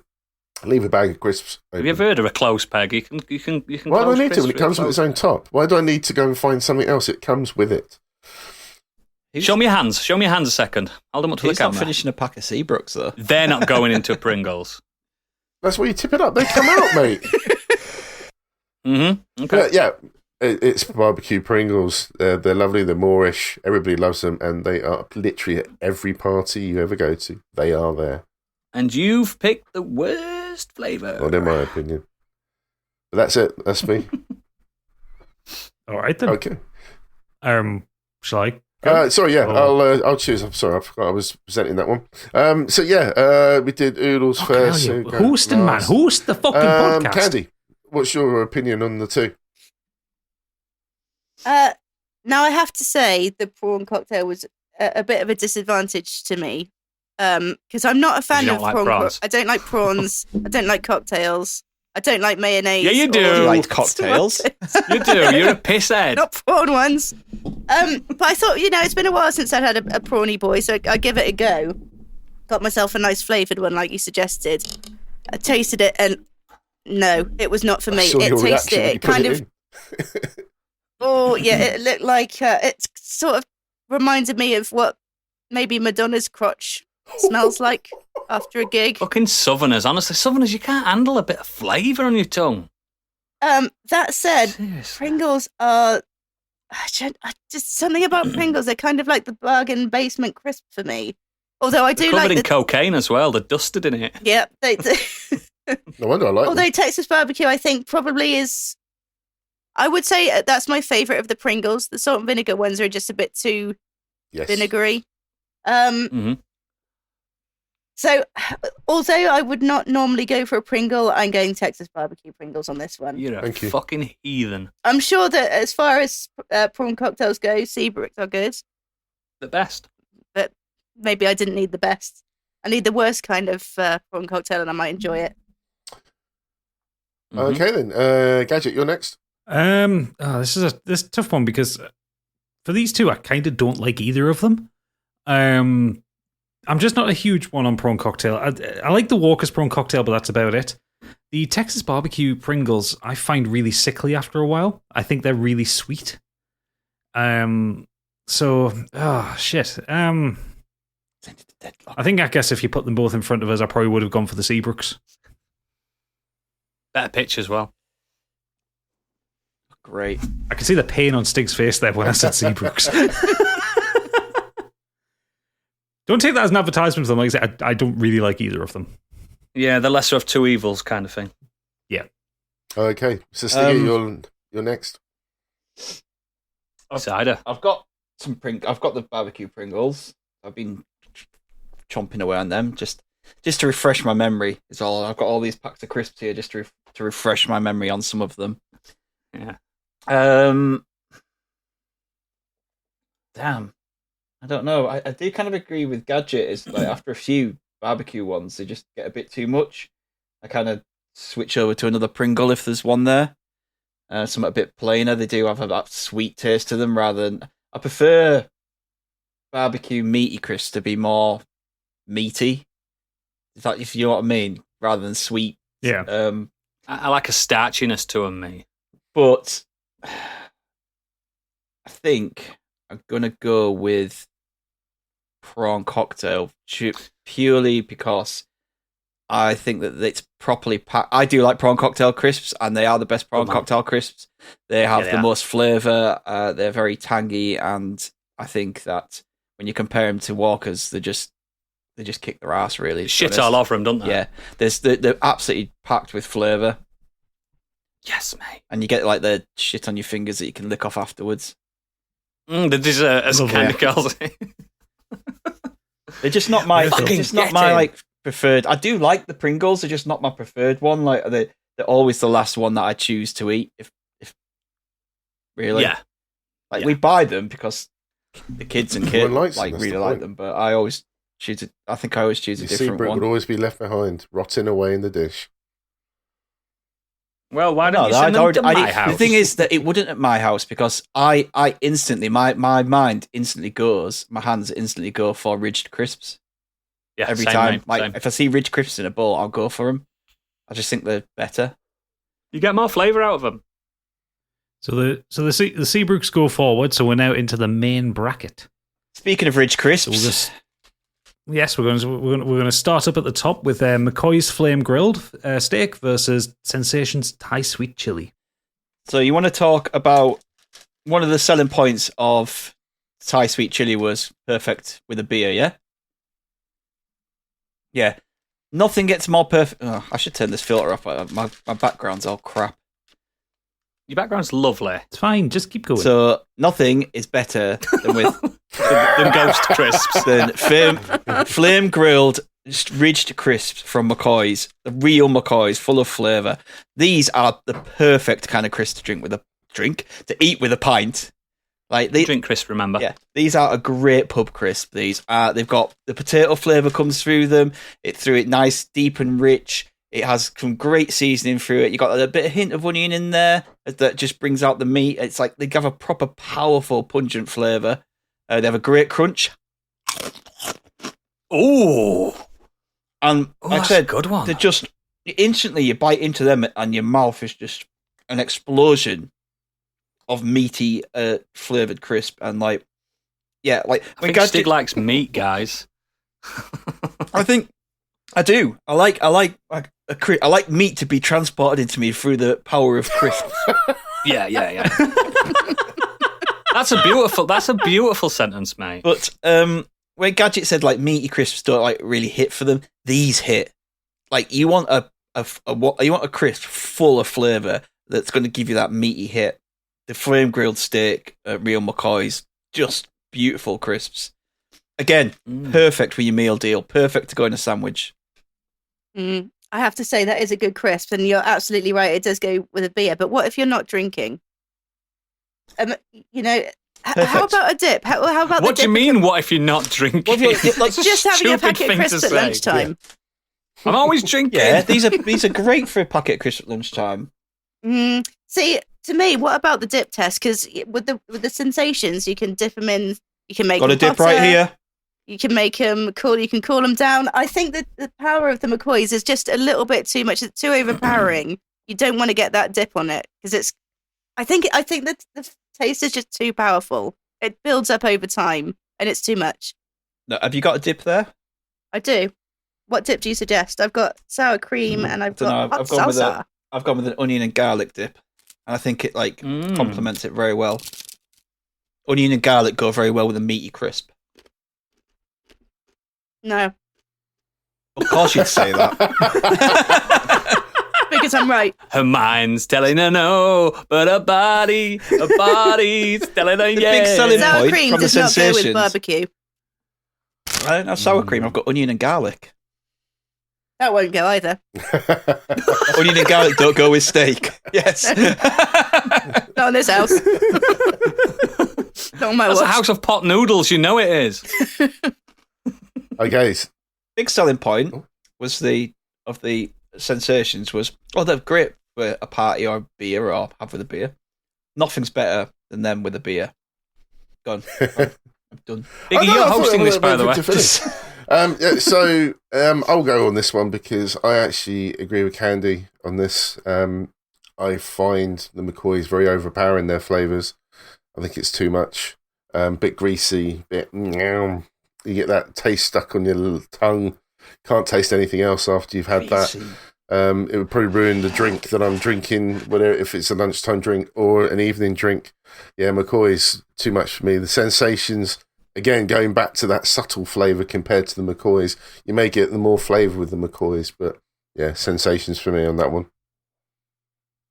I will say I've only eaten like 2 of those McCoys and it's still stuck in my teeth, so they hang around as well. You want not to in a talk pleasant about way. grease?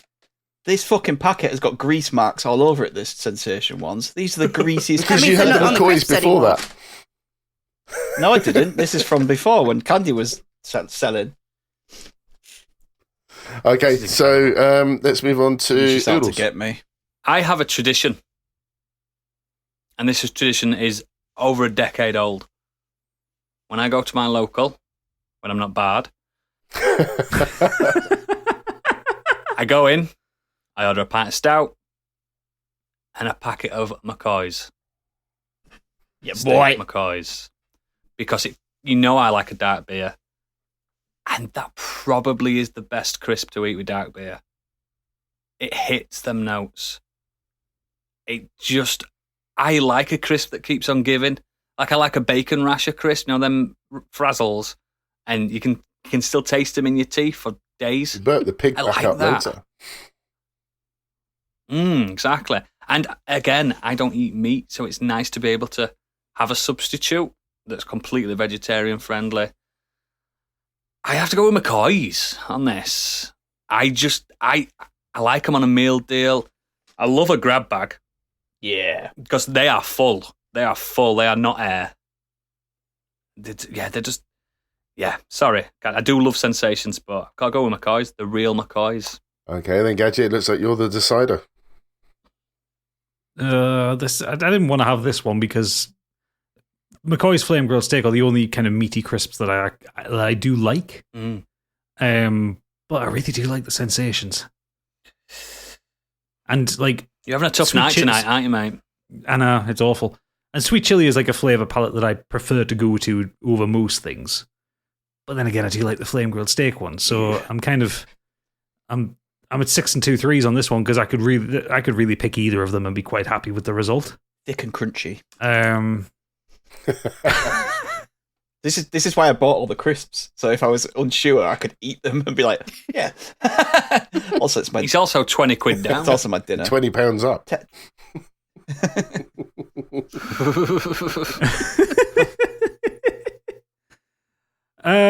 Fuck's sake. I generally don't know which one I'm going to go for.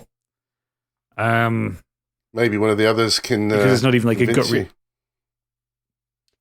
Yeah, what's it worth to me? So, like, crisps alone, so not I'm with coming any up to your house this accompaniment, not weekend, with any someone else sauce, isn't. nothing.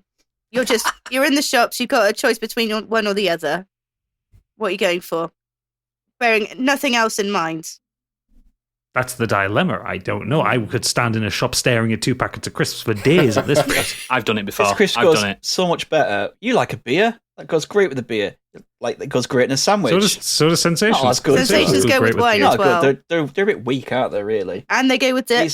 These are proper strong, crunchy crisps. Beautiful. I'll bring you them up this weekend, and if you vote against it, you'll realise that you made the mistake. Trust me. I'm sat eating them both right now. Mm. Fuck. I'm literally going to flip a coin. Oh, Flip a shit. coin? This I is don't know which one to pick. We've never man. done this before. We can't flip coins. It's too flippant. Right. It's literally flippant. It's exactly what it is. It's But I also don't want to. I don't want to TCGS this and drag this out for 4 hours. So Yeah, you're editing it. exactly, I'm editing it. I'll tell you what. I'll throw Stigaboo and I'll go with the flame stick because if I voted for the Thai sweet chili, he'd be out and he'd be stomping his I'm feet. Go actually home. stomping my feet. It's just He would. You He's- would be. he's still- It's you, Stig. I think he's got an agenda. Perfect. I don't have an agenda. That's what meant See to right be. through you. Anyway, Walker's agenda. next up is Walker's cheese and onion versus Max Strength jalapeno. Oh, there's no competition here. So who's going first? She's know, got the just be- big bossy boots. She can go first. Hang on. Right. Cheese and onion. I mean, Shaking her head. Like she doesn't get these every week. yeah, but there's what's special about it? It's just a basic cheese and onion, no fancy flavors, no, it doesn't even pretend to be posh. And I don't mean that in a good, humble way. You're I mean, such a it's middle just class boring. bitch. It's boring. It's the it's the crisp that's always left till the end at a party. Is it fuck? Yeah. No, cheese and onion, yuck. Smells like old socks. But then Fuck. we've got the Max Strong jalapeno, and we've got to The start new off kid on the with block. the classic Ridge. As you said, maintains the flavour. I once gave my best friend one of these. And they're not friends with you anymore. She cried. Not because it Terrible was friend. making her eyes water. She literally cried at the strength of the flavour, and I think she cried tears of pure joy. Oh, pain. So when you bite into it, you got Yeah. you got the Saving that gift. the cheesiness hits you initially, and then you get that heat build up. If you're on a night out, it just encourages you to drink more beer. If you're on a night in, you want to just have a little drink. And sometimes that first beer doesn't go down that well. Get some of these crisps down you. You'll be chugging that beer, and before you know it, it's beer and crisp party time. Stick around the proper, crunchy crisp as well. Honestly, you don't even need that many to be satisfied. Sexist. I stayed away from that. They are hella I'm going to hot. clip so many samples out of this. They are hot. They are hella hot, You but can't even look at the screen because it's hurting you. so good. They're so good. It hurts so good. Hurt me more. I need my safe word. Chocolate binoculars. I'm over. All right, then, Oodles, you're up. Delicious. Walker's cheese and onion. Uncompromising in its flavour, rich and rewarding. This British classic defied the odds to add that much needed flavour to the original ready salted banger of a snack. Its power and flavour profile allowed war rations to forsake precious meats that were needed for more important dishes, and the hearty flavour has been the #1 selling crisp in Britain ever since. Walker's was founded in 1948 in Leicester by a local butcher called Henry Walker. Amid post-war rationing, Henry Walker saw his factory output drop dramatically, but he fought back. His company, Walker & Sons, started looking at an alternative product to potato crisps because they were becoming increasingly popular with the public. So he decided to shift the company's focus and began hand slicing and frying potatoes to make crisps even thinner and more flavourful. Due to the popularity of the ploughman's lunch in the 1950s, Walker's introduced the cheese and onion flavoured variety. The same year, to try and replicate that flavour, the ploughman's classic pub snack.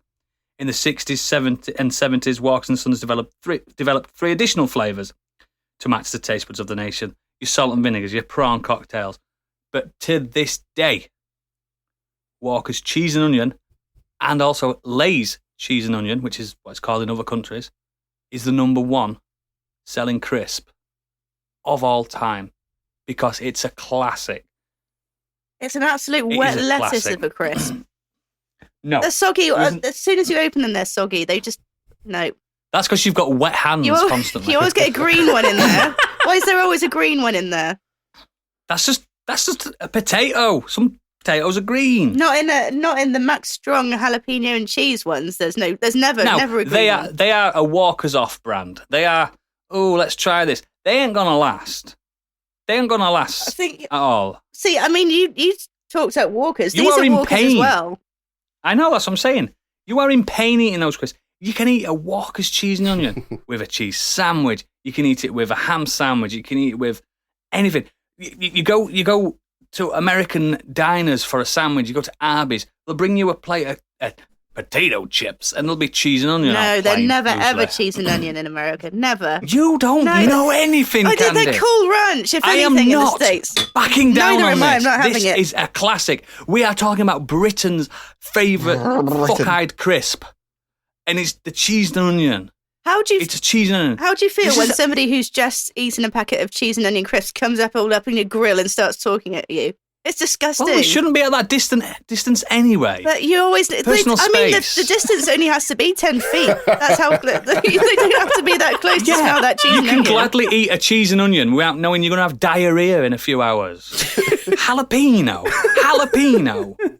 I do like them as a pepper, but it's to like accentuate like a chili or something like, I don't know, just something else. Cheese and onion. No. It's a fucking staple. It's an absolute wuss's crisp.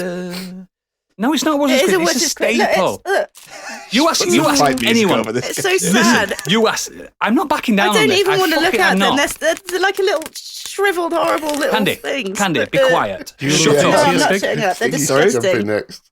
Fuck I'm telling you those now, crisps. from the ages that you have teeth, from like 4 till 94, the people will choose a cheese and onion crisp. How long did it take you to grow teeth? I don't know. I can't remember. But you'll always. It's just it's Britain's best crisp. No, listen, I've got nothing really against cheese and onion crisps. It's just those particular You sounded ones. like you did. They're shite. Like, there's so many better cheese and onion crisps than just a plain Walker's little thin midget soggy shithole crisp. Okay, I think on that note, Just go in the bin. Stiggy, In the bin. you step in. What's your vote? This is fucking disgusting. I do like Walker's cheese and onion. I Here do we go. grab them when I do get a meal deal. I do think McCoy's cheese and onion are better. Sorry, but I can't. Oodles, I'm sorry. This was my other choice before Candy chose it. When I opened that bag, I sat there and just sat eating them while you two were talking. Like, they're so nice. They're so nice. It's ridiculous.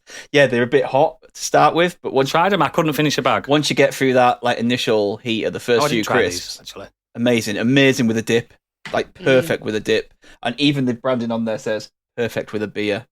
I mean, they're like, I think they're not as thick as McCoy's, but fuck me, they're up there. Yeah. Try and find them in a pub. Dickhead. All right, thank you, Stiggy. I think we know where that vote went. Gadget, you're up. Why would you pick Walker's cheese and onion of all crisps? There are so many better cheese and onion crisps out there. Seabrook do a better cheese and onion crisp. No, they don't. But also, I'm just going to go with the max strength jalapeno mostly because I like to fight with my crisps. I like my crisps to like wound me as I'm eating them, You're an idiot. and it becomes like a real battle of wills. And the max strength jalapeno, they come at you like a punch in the face Yeah, why do you want to be hurt when you're eating? What's the point? because it's a war It between smells man so and good crisp. as well. Fucking disgusting. You're all sadists. You're weird. Spicy crisps are amazing. Yeah, I mean, Yeah. I like to be fighting my food as well. What a weirdo. I like cheese and onion. Who's the It one is getting a classic- competitive this time? It is a classic flavour without a doubt, but It's same as last time with the fucking digestives and I shit. agree. Bollocks, man. It's You got digestive far. It's the boring choice of crisps at Walkers. They're better cheese and onion, more interesting. Ready fucking salted is They're boring. more interesting flavoured crisps with cheese and onion, and And Gadget saying, Seabrook's cheese and onion are better. They don't do cheese and onion. They're just a the cheese. jalapeno Fucking and idiot. cheese flavoured ones will be around for a long time. And my God, do they go No, they well won't. with beer? Oh, Also, just because it's a classic or has been traditionally a thing in this country doesn't mean it's good. Look at the whole fucking argument with jellied eels. Ugh. Also, It's got nothing to do with you don't want to do this. What I've just done with cheese and onion.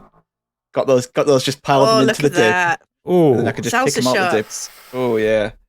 salsa sharks, love it. Fucking talk. Okay. Well, the next bracket is me with my sour cream and chive Pringles versus Biggie's Flamin' Whatsits. Who's going first? Do you want to go first, Biggie, or There shall you I? go ahead. Okay, well, so Pringles are, well, we've heard about Pringles before because Biggie talked about them with the Pringles barbecue, so I'm not going to go into the history of them, and quite frankly, I would have never done that because I can't be asked with the history of what a I don't Pringles is. understand why. Sorry to interrupt you, Jim. When you're trying to sell the flavour of crisp, why come at us with all this history of the company? Exactly, yeah. Because it's content. It's called doing research. I'm doing my research. putting care. Eating them. It's called putting care into this and heart. Exactly. I agree with you on that one, Noodles. Thanks, Biggie, mate. Love Love you, you. baby. So before we get the history lesson on what Whatsits are and everyone falls asleep, sour cream and chive Pringles are a flavour that kind of, it's almost nostalgic for me because they were the first kind of Pringles I ever had when I was a kid. I find them just really Moorish. There is a slight kind of, it is almost like a cheese and onion kind of flavour. It is slightly oniony, but Awful flavour. So I never said I didn't like cheese and onion crisps. I said I didn't like Walker's cheese and onion crisps. Wait while I see you eating them. I don't understand your argument here. Rules. You make I'll whack them out your hand and go, you don't deserve them. Okay. Carry on. Well, sour cream. Throw me off my argument now, you fucking 12-stone idiot. 11. 11-stone idiot. Sour cream and chive Pringles, I just think they are the most Moorish of all Pringles. They are the kind of Pringles where if I'm having a pint, I can sit and chomp through an entire tube of them. Like, the salt and vinegar ones hurt my mouth after a while. I'm not a big fan of the Texas barbecue. Like, a lot of their other flavors, I can have a couple of handfuls of and then just be done with them. But sour cream and chive, there's just something about them. It's just, it possibly could be they are coated in crack. I don't know. I think they are. I haven't done the science. But that is the one flavor of Pringles where I can, do the tagline and just chomp through an entire. If you get the tin of dust them and rub it all. on your gums, you'll get high. Probably, yeah, probably I can see that. But I think they work out. Like I say, they are a flavor I don't get sick of. They're nice with a dip, nice little garlic dip or salsa dip, and You all have to that. double them up really a bit, well with. but that's fine, isn't it? Well, yeah. The problem with Pringles is they're structurally very weak, so you do need to have something to keep them going. They slot together nicely as well, don't they? Yeah, and I think whether it is a case of you sitting watching the telly with a beer and eating them, or if they're at a party, the one downside I would say is they do have a bit of a default party crisp vibe to them. But I don't think it's bad. I think as default party crisps go, I think they're probably the top tier of that. I think I think they're great. I really like them. Finished? Yep. So, Pringles as a product brand is especially known for its packaging, that tubular can. Just thought I'd leave you with a little memory that the guy that created... You know you're talking The about guy that what's created right? the packaging, his children honoured his request to bury him in one of his cans by placing part of his created remains in a Pringles container in his grave. But I'm here to talk about Whatsits. So what's a Whatsit? What? I'll tell you what a Whatsit is. What the fuck was that, Biggie? What relevance was that? That's something you forgot I in his enjoyed it. last pitch. Yeah, I did. Oh, So- that's how I want to be buried in a Pringles tube. Exactly. I like a I'll strong leave that pitch. memory of Pringles with you next time you're chomping away on your sour Some good cream flavouring. bones. So the British brand of the cheesy flavoured corn puffs were first sold by Golden Wonder, and they're now known as the really cheesy flavour of corn puffs. And Whatsits have been a kid's favourite, and in fact adults' favourite for many years. They are also part of the selection for grab bags when you're having your meal deals. But I tell you what, they knocked it out of the motherfucking park when they came out with the flaming hot flavour. First time you have one of those, your brain's going, I'm eating a Whatsit. But then that flavour kicks in, that spiciness. Your brain goes, I'm eating a what's it? And it's just that kick, that Does your brain narrate along with you, Oodles? flavour. Yeah, all the time. As it not only comes from the crisp, but it just melts onto your tongue as a Whatsit normally would do. But it's not that cheesy flavour anymore. It's that spice. And it just...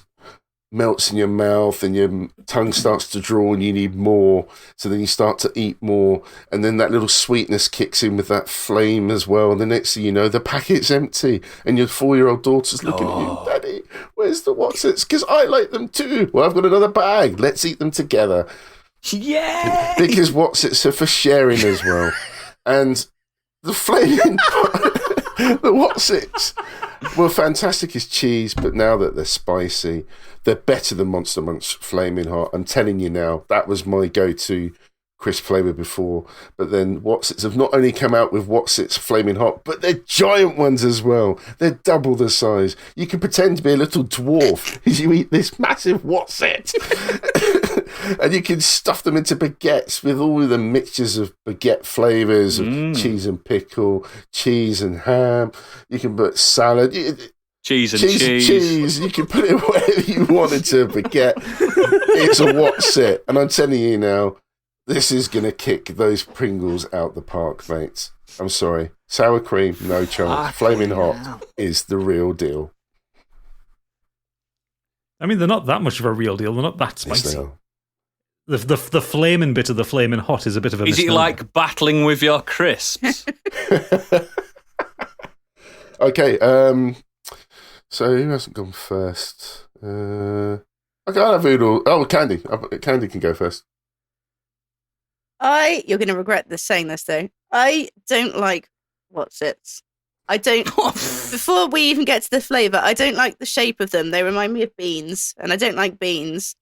And I don't like beans. That sensation when they go in your mouth and they just kind of melt. It's like, that kind of the packaging you get. And everyone calls it the Wotsit packaging. And you put it in the sink and it just melts and it's gone. Yeah. I don't like it. Oh, yeah. And do you know what? Wotsits remind me of like a chav riding his bike with no top on and no handlebars, eating his Wotsits. Wow. So I look down on them. That's very specific. It's incredibly specific. I'll take How it. my mind works. And so I've got something, like I do like a spicy crisp. You do know you have obviously. the hair of a Wotsit, don't you? I prefer it. It's more of a Cheeto. Yeah, I suppose so. It ain't easy being cheesy. I just don't like Wotsits. I don't like them. I don't like them. Get away from me. Don't like Wotsits. Don't like the shape. Don't like the texture. No. Pringles, like sour cream and onion Pringles are, again, they're not my favourite, but trying one then, actually, it was pretty good. It was definitely better than the cheese and onion Walkers, that's for sure. There's definitely like a proper cheese and onion flavour there. There's no onion in it. Oh, God. Sour cream. Sour cream and onion. Sorry, sour cream and onion. Yeah. I think it's the sour cream that makes the difference, Yeah, There is a onion nice in it. Why did I flavour. say there's no onion in it? What's wrong with me? Like you said, it is a bit of a generic party crisp, but they're quite cheap as well. It's normally £1 for a can, isn't it? Yeah. And I would say that Pringles? Where are you getting your Pringles from? Wotsits for Fucking £1. tell me now. They're like three. They're like Jesus, £3 why a don't you can. get Big bag of giant Wotsits for £1. We get but North that's tax 'cause up they're here. disgusting and chavs eat them. The Asda down the road from me normally has them for like $1.45 or $1.20. Only What on the offer. fuck? Only when they're on offer. If they're not on offer, they're like £3 a can. Yeah, but they're never not on offer. always. No, it's never your cheese and It's like the it's DFS never, sale. it's Yeah. never your. That's true. It's never the original ones. These towers of crisps were £2. Bog off. So by default, Bog off. I'm going with the sour cream and onion Pringle. I'm so disappointed in you, Candy. I'm afraid. I am sorry. Okay, then. Stiggy, you go next. Right. So I've not had Wotsits Flamin' Hot before. Just regular old Wotsits. Oh, wow. I do like Wotsits, and I do like the fact that they melt in your mouth. I love that. Because I love putting them in my mouth and just crushing them into the roof of my mouth and my tongue. I do like that feeling. Oh, this is sexy, this episode, isn't it? ASMR. Can we do a close-up of you trying it, please? What? Get Stig on. I want to see a close-up of him popping it in his gob. Opener. Oh, he stuck the tongue out a little bit. Oh, look at that. Oh, He's closing his eyes. All right. So, I do like Pringles. I do like the green Pringles. They're very Moorish, very nice. But Yeah, they are. these are fucking next level. These are incredible. They took it to Like, the next I level. They could did. sit there and eat all of these. I'm sorry, Gadget, but these are so nice. And That's fine. oh, they smell amazing. They actually smell so good. So, yeah, unfortunately for me, it's going to be, for you, it's going to be the flaming what's-its. Thank you, This is why I Stiggy. want to try stuff. Oodles, over to you, my friend, the decider. This is my toughest one so far. I love both of these. Like, when it comes to Pringles, I always go for those ones. Good. They are good. I just think, as Gadget's mentioned, they're probably the least sickly of the Pringle. They feel like they've got the least amount of sugar in them. They probably haven't. Because some of the meatier Pringles just taste really sugary, if you get It's what I mean. actually Like only sweet almost. 42% of a potato in a Pringle, Yeah, I know there's barely. It's probably some according to alternative, isn't Wikipedia. it? Like, as much as the receptacle, the tube, is loathsome to some people, like, I have to take my rings off to eat them. You can just pour them into a bowl, you know. A what? A bowl? Never heard of it. There's more washing up. Fuck that. I really enjoyed in my packed lunch, in my lunchbox at school, having those little Pringle. I admit, there's them Pringles things you could get. You could Yeah, the little ones. where you send can off put, and like- get them. You could put like 20 Pringles or Yeah. something in them. Yeah, I really enjoyed that, and I was like, I hope it's the green ones. I hope it's those ones. And it was a good time for all. Were Pringles like a proper delicacy when you were a kid? Yeah, Yeah. you could sell them like cigarettes in a prison. Yeah. Like parents never wanted to buy them, probably because of £3. I a remember, tube. remember getting like 10 pogs and a slammer for a tube of Pringles Yeah, Pringles. Nice. Man, they're so good. because they were a commodity. What's-its weren't were they? the first Now crisps to have pogs in them. That's true. Tazos. They had Tazos. They in were, them, not according to Pogs, didn't they? Wikipedia, it's Right. Legally Pogs. different to Pogs. It's Tazos. It was Tazos. Thank you. So, yeah, now What's-its? Cheesy What's-its ain't my favourite cheesy puffs. I like a Cheeto. I like a better consistency to it. However, the Flaming Hot, or the whatever they're called, What's-its, when I see them on a shelf, which is not as often as I'd like, I get a little excitement. I get a little mouth boner. And I'm like, yeah, because they are not too overpowering. They are in the same category as like a Flaming Hot Monster Munch. They are a lot easier to eat than a Flaming Hot Monster Munch. They are a lot easier to apply on bread. Now, I know our American listeners are like, fucking potato chips on bread? What the fuck? But this is what we Yep. do over Yeah, here. specifically what they sound like. All of our American Incidentally, I listeners. love every time he talks about America and it goes that default, yo, America bro, dude voice. All right. But it's just, I like popping, especially the chunky, the jumbo What's-it, and then punching the bread. It's like a bread dust. That is Like a satisfying. sandwich actually. dust. Yeah. And you're in it. Have you ever had those the Flaming Hot What's-it on tiger bread? I have it regularly. Baguettes for lunch. Fuck Love it. me. Hence why I'm not Slim Biggie. Jesus. Carb on carbs. It's a good hit. You get that good hit. But again, I go to a lot of parties, a lot of house parties, and there's Pringles there, man. They're in a bowl. So, you know those I thought you didn't know what that was. Yeah, not in my Who house. puts Pringles in a bowl though, even at a party? Because we all know each other. We're not scruffs. That's weird. Yeah, but it's a waste of a bowl, isn't it? They've already got a receptacle they sit in. Yeah, they're there anyway. And I always get pissed off if I pick up a salt and vinegar and because it gives me that. I think they're too overpowering. And I know I'm going on, but this is really tough because out of the Pringles, they are the best. But Flaming Hot What's-its absolutely kick the arse of Pringles. They're just on a like Stiggy says, it's a different level. A different level. It's the best thing that they've ever come up with is that Flaming Hot. am I doing the decider here? Yes. Oh, for fuck's sake! Oh. Now I'm going to have to go back to the tried and tested method. Tried and tested method where if I had both of them in front of me now, which one would I pick? What's it? Thank you. I just know where my taste buds want to be. You will not regret that choice. Fair enough. Just know where they want to be. Just know where they want to be. I So do like them Pringles, though. Oh, fuck.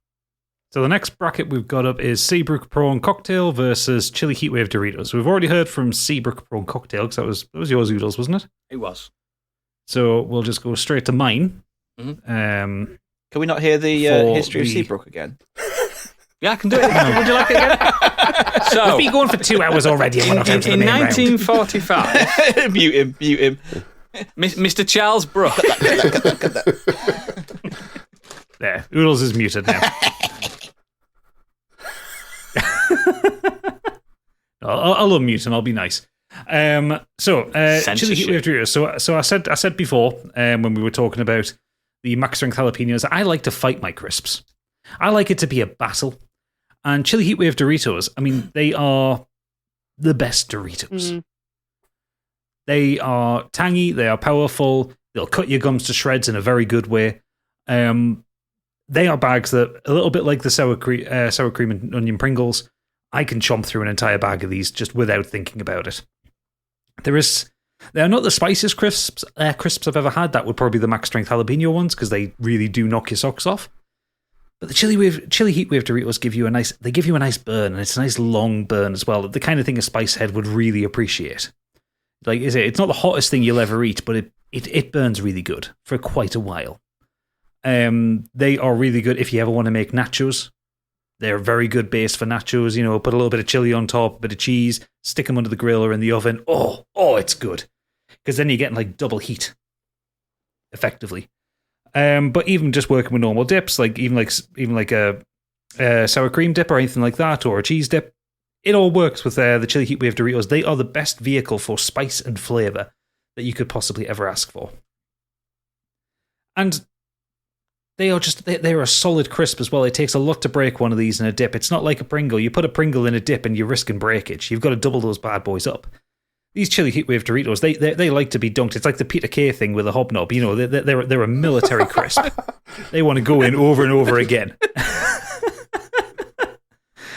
And yeah, they are the best Doritos. I won't have anything said about them. Doritos actually do a spicier version of them, and they're not nice at all. Like, the Chili Heatwave Doritos are the perfect amount of flavor and heat, in my mind. Are you saying the extra versions are too much of a battle?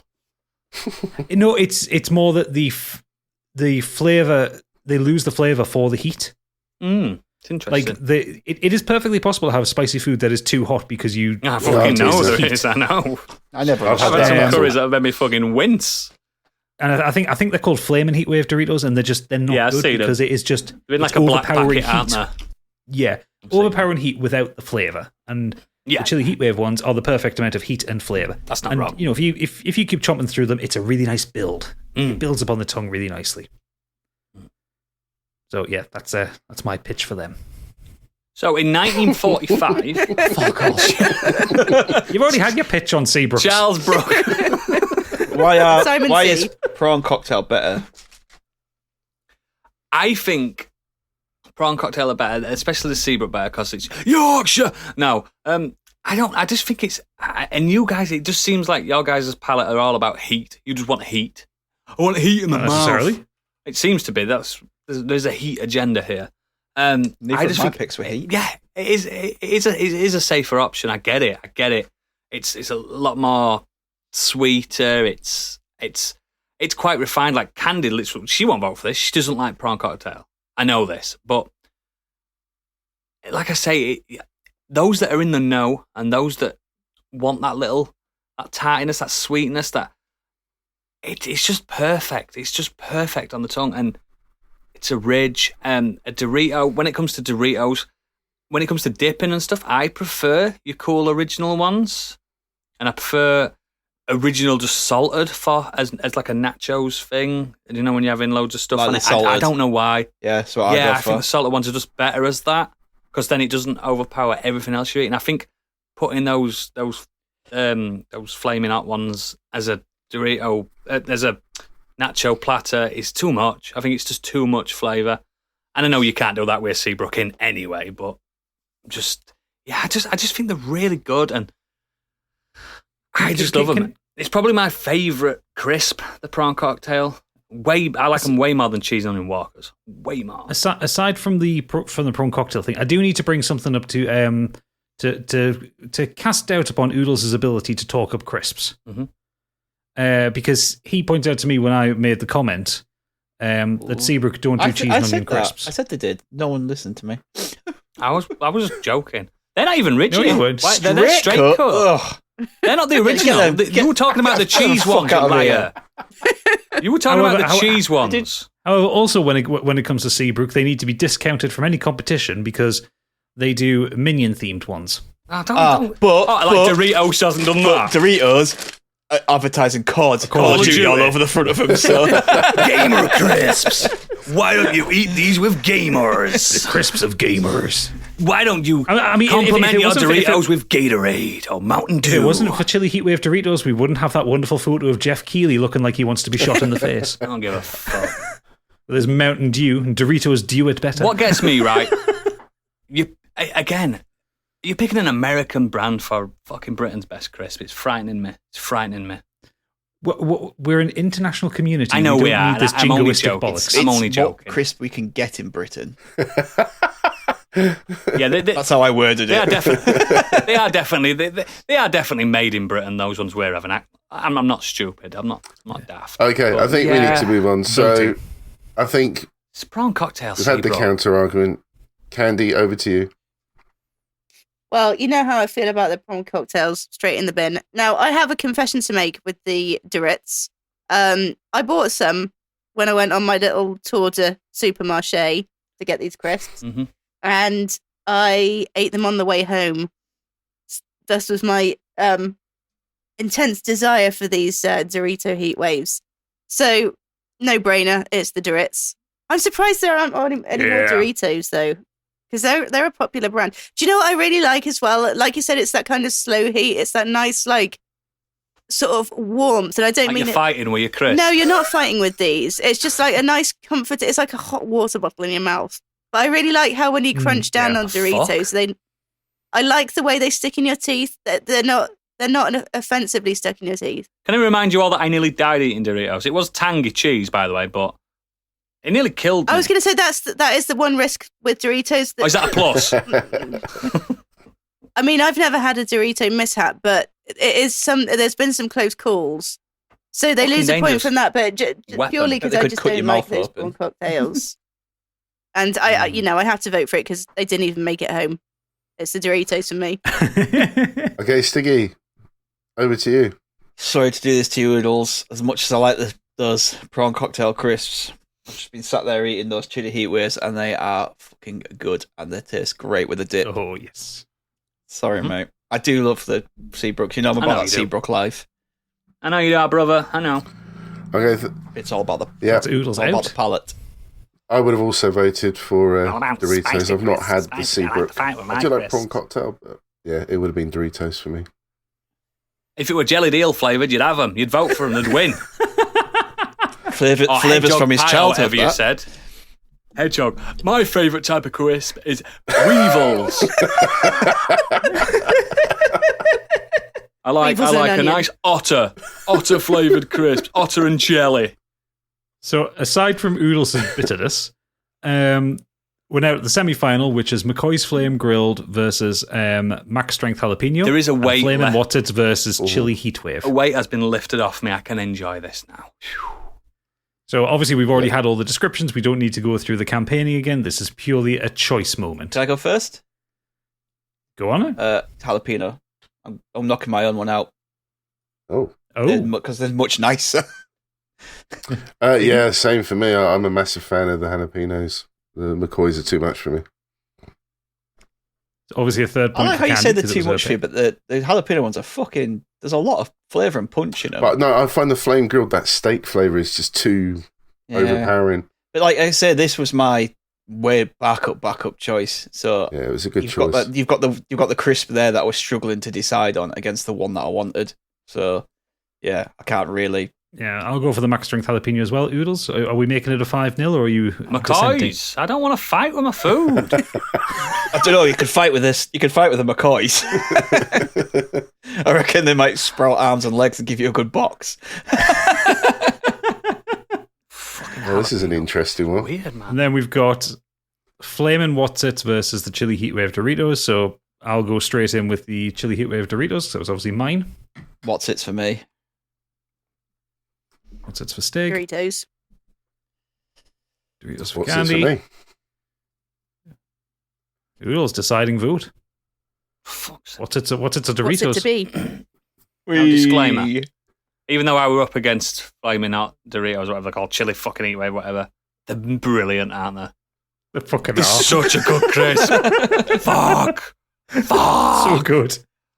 You know what I find when we So do these good. things? Is you've got to really like kick the shit out Pretend. and pretend something Yeah. that you like. You hate. Yeah. They're crap. I hate them. Or secretly going in your head, just going, I think they're amazing. It was like the debate episode for you. It's like trying to talk bad about football. Yeah. Or bad Yeah. about ale. Noodles. One thing I will wait. say. I love chili heat with Doritos. They were my go-to chili crisp. Then it was the Monster Munch before that. Then it was the chili Doritos. But the Yeah, well, the Monster Munch for me first. Flaming back in What's the It's day. are now the go-to. That I believe they've stepped above the Doritos now. Nothing wrong with the Doritos, but the What's It's are better. So, listeners, Oodles currently has his head in his hands. This is important, though. I want this to be right. I want this. Top knot waving in Noodles, the air. whatever we pick, everyone will just tell us we're wrong anyway. And I haven't Fuck done any them. research, but I don't believe a Flaming Hot What's It has nearly killed someone either. There is that. There is that. And you could stick more up your bum. That is a good deciding I'm factor. going what's it? I'm going what's it? Are you seriously going what's it for Yeah, that? if I can stick some up my bum, it gets the point. My God. You did it. You did it. You know, I want you Not the to hot eat them ones. out of my bum. I feel fucking robbed. That's how it goes, man. If you can go up my bum, it's getting a Well, you can vote. stick a Dorito up your bum, but you're just Right, risking so- it. Yeah, it's too much. Too triangular. We are into the final, which is the max strength jalapeno versus Flamin' What's This It. is fucking weird for the final. I never saw this coming. Well, I'm going to go straight in, just on principle now, for the max strength jalapeno, because I'm fucked off that my chili heatwave Doritos haven't gone through to the final. I thought that was going to be a fucking straight in there if it weren't for Oodles and his proclivity to shove stuff up his ass. Look, my audience and my colleagues know me. Yeah, shove it up your ass. I'm going, what's it? Get them up your bum! Oh no. Okay.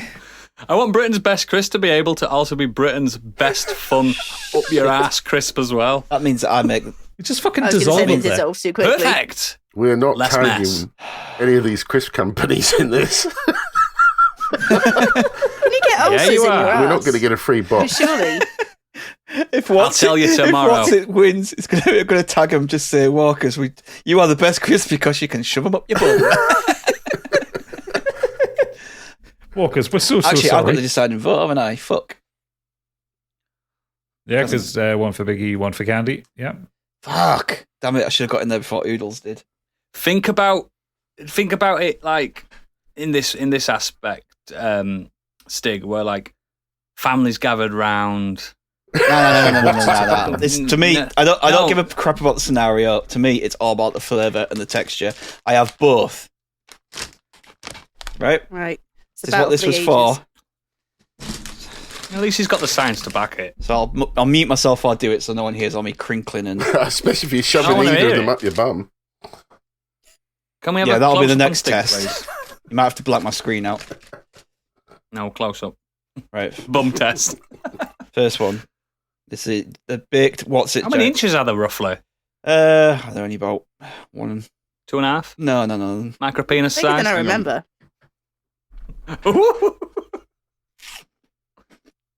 That tingle. Those little fizzy tingles with the What's It. Fizzy tingles. This is really how I'm spending my Thursday night watching Stig eat crisps. I like it. I could watch this all day. He eats crisps really well. He eats food good, closes his mouth fully. He's clearly an expert. I'd have him on Sky News discussing them.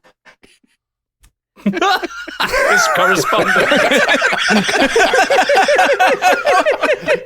Do you know what his name would be as well? Walker McCoy, a crisp correspondent. I've made a decision.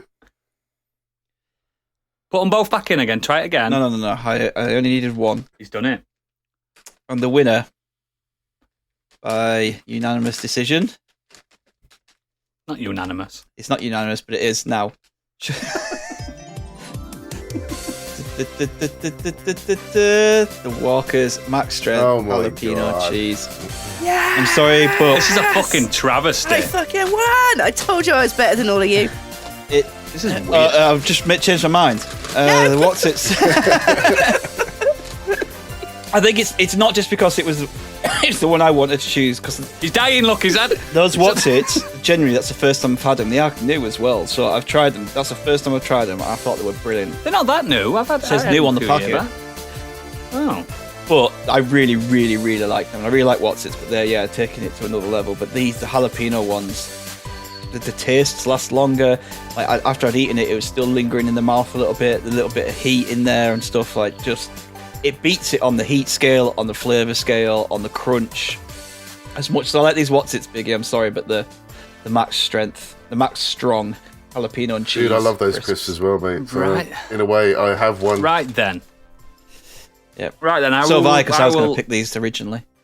So we all won Candy. Back over. Not just you. Yeah, that's fine. I will I'll take back that. over as host. No, Candy Thank wins. you very much, Biggie, for bringing that as your topic. A very tumultuous and tough topic to do. Like Stig has put the science in as well, mate. And Candy put the science in. Well-deserved winner An for excuse to Candy. eat crisps. Now, disclaimer, I don't like those jalapeno ones. But I've not tried the max strength version of jalapeno crisps. I've tried a different version. So maybe I will like them and I will try them for just It's because it's fair. extra hot It's fair, and have isn't it? 3 flames on the packet. Well, there you go. There's nothing more goth than 3 flames. No, I shouldn't try and speak when I've got a mouthful of crisps. So, Please I stop just doing went that. back I'm into going to some have more to. as well. This is going to be torture editing this for me. I've tried to So, mute my yeah, mic as much as I can. it's over, guys. It's over. Candy, congratulations. Thank you. And Walker's Max Strength Jalapeno have won. Well done. You are officially, strangely enough, Britain's best crisp. But what I People are really gonna want to know, I do like that it's a proper outside pick, and it's one I kind of like that about it. We're a bit hipstery on that, aren't we? We're hipsters now. Cripsters. What I want to know is what our listeners think Britain's best crisp or their personal favourite. And we would have a bulging multi-pack of crisps to delve Yes, into. we do.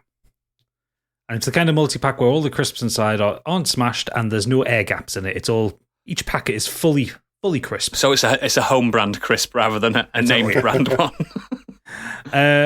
Xenos Infinity has started off with brand or flavour. For brand, McCoy's in general. Flavours, McCoy's Thai sweet chicken.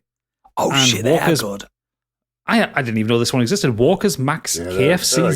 Zinger. Yeah, you get them in big bags. Alright. Big bags. They're like a really Regular like KFC. good chicken. He says the regular KFC ones just taste of sage, but the Zinger ones are spicier than the actual burger, and I Yeah. respect that. Yeah, they are Fair good. enough. Nice. They are You good. learn something new every day. They're good. Rob Shacker said, I love a big dirty bag of cheesy What's-Its.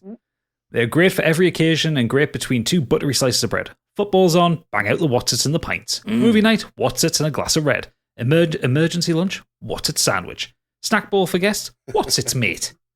Some runner-ups are bacon fries and scampi fries. You can taste those bad boys for weeks afterwards. I fucking love scampi fries. Oh, love them. Yeah, cheesy What's-Its are fun. They're a fun snack, aren't they? What's-Its in general. Shove them up your bum. Do what you want with them.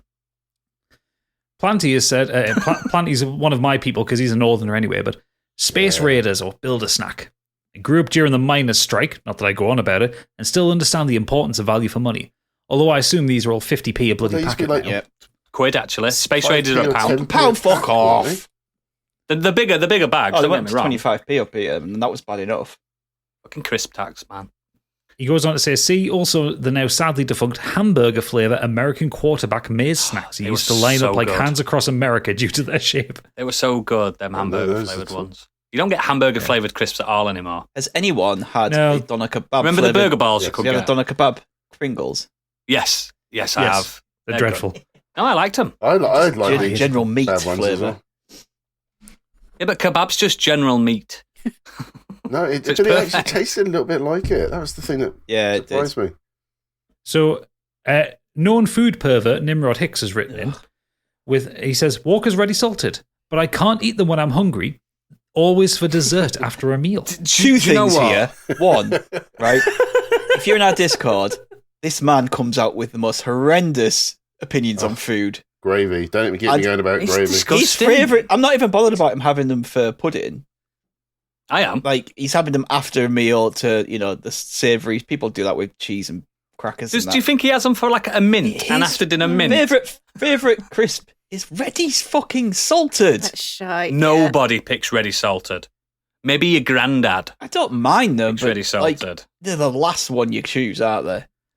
The only time I deliberately go out my way for ready salted crisps is when I'm hungover to fuck because it's an excellent salt delivery Pringles. method. Do you know ready what the salted are biggest perfect for that. fucking crime in Oh, yeah. crisp world is when you get a multi-pack of Walkers. You know the big 64 packs in the boxes. Yeah. Why most not on ready earth is salted. there 10 ready salted and 5 Yeah. of everything else? What the fuck's wrong with you, Walker? He Ugh. says, I know it's weird, I just don't have a sweet tooth. I always crave salt and savoury when I'm full. Bacon wheat crunchies get an honourable mention. Now, I will say I do yes. like a bacon wheat Oh, crunchies. yes. I do. They keep going as well. They keep coming, don't they? I Come haven't back seen them up, for a come long back. time. Yeah. They're a solid crisp. Well, you could crack your tooth on them. Yeah, you get them in Golden Wonder packs and stuff, like multi-pack, okay. like variety packs. You get them quite often. They're really nice. But I still cannot get over it as crisp for dessert. Dessert's usually cold and sweet. I don't like Maybe he puts it. them in the fridge. Yeah, but and What? also remember Hicks. He don't like gravy. He doesn't like custard. That's He doesn't fine. like I don't like gravy. gravy. He doesn't like. He doesn't like. My Doesn't like dad- mash. My dad, In the whoever bin, he you is, Nimrod. grafted in the gravy mines for years so people could have gravy. Yuck. Digging the gravy ores, getting the veins of the gravy trees. It's like gravy, like bursting out the ground, like when you strike oil. Yeah, there will be gravy. Sam Allardyce is there with his big fucking jugs, catching it all.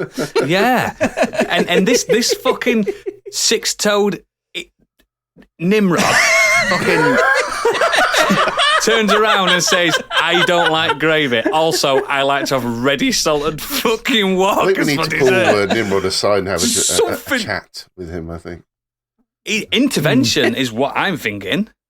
There's something wrong with a man's tongue. That's all I'm saying. Moving on, that fucking show guy says knickknacks nice and spicy. Nice. Only because you can't get the scampy ones anymore. Yeah. See, I got a knickknacks multi-pack the other week, and ribbon saucy, nice and spicy. And the other one was some kind of lime something or other. It's like lime and coriander flavour or something. Something like that. And I was like, fuck's happening? Because I thought it was the scampi, because I love a scampi. Now, that was I like an seafood. aftertaste with I those lall a little bastards. Mm. It was. Scampy It knickknacks, though, was. were really fucking good. It was so good. He's so right. And I haven't seen them in aeons. I really haven't. A shame. What a shame. Tig has dropped in here with saying, skips for me. Even the hooky supermarket knockoffs in the massive bags. I love the taste. I love the mild fizz as they dissolve on your tongue. Only a certified pervert would even consider another snack over a bag of I used skips. to love skip. And notable mention for the pickled onion monster munch and nice and spicy I'm knickknacks. surprised nobody chose the pickled onion monster munch, They're not my favourite Monster Munch. Yeah. Flaming out are my favourite Beefy. Monster I Munch. like the beefy ones. I like beefy ones. But going back to Tig's skips, I fucking love smashing a bag of skips. Big un. I fucking love it. And you literally do suck them, don't they? Yeah. Gone. I love skips. I love it. And he's right. Some of the home brand cheaper ones, I think it was, and this is going to sound posh, M&S's skips. Fucking hell. They let you in an M&S. Not anymore. Not since I was popping them up my bum. It dissolve too quick though. It's like putting a bath get 'em bomb in. up there. Butt bomb. It's fizzing. Doctor, what shall I do? I've just had to run out and pass on those Pringles tubes to Kate. She's like, I've just got back from work. I want to go and eat. Bring me those crisps so I can watch Criminal Minds. Yeah, man. That's a good combo. That's a good combo. Anyway, last up, DJ Walsh. I think we struck a chord with him because he sent a deadbeat punk style essay. Here we go. Here So we he's saying, go. Dearest escapees, this week's debate happens to be about the only thing in life I truly love besides my wife, dog, animals, and pints. Man loves My pints. first take is this. British crisps are substandard. What? In the early 1840s, British rulers committed human rights atrocities on a scale rarely seen in these parts, which led to the Great Famine, or, and I'm going to butcher this, Angortamor? Nailed it. Nailed it. Yeah, Which nailed led it. to mass emigration, death, and decline of both the Irish population and the native Irish culture. I'll probably butcher that. Without getting into specifics or approaching the blame, apportioning blame, 5 generations removed from this heinous imperial negligence, I want to address one of the unintended consequences of this atrocity. Irish people, long dependent on the nutritious but almost inedible lump of potato, were forced to diversify our consumption. As a result, we became incredible at growing many varieties of spuds. Britain, on the other hand, was overly dependent on the colonies for food supply, and since decolonisation took place, is now catching up on techniques specialised to the lost territories. I may be exaggerating for effect, but let not perfection be the enemy of good for the sake of this letter. Crisp production is one of these areas. I hate to break it to you, Gary Lineker, but Walkers are absolutely shite. They're the crisp equivalent of you shitting yourself in an England shirt. Walkers have 1 hour. But Walkers do all different types, though, don't they? That's the thing.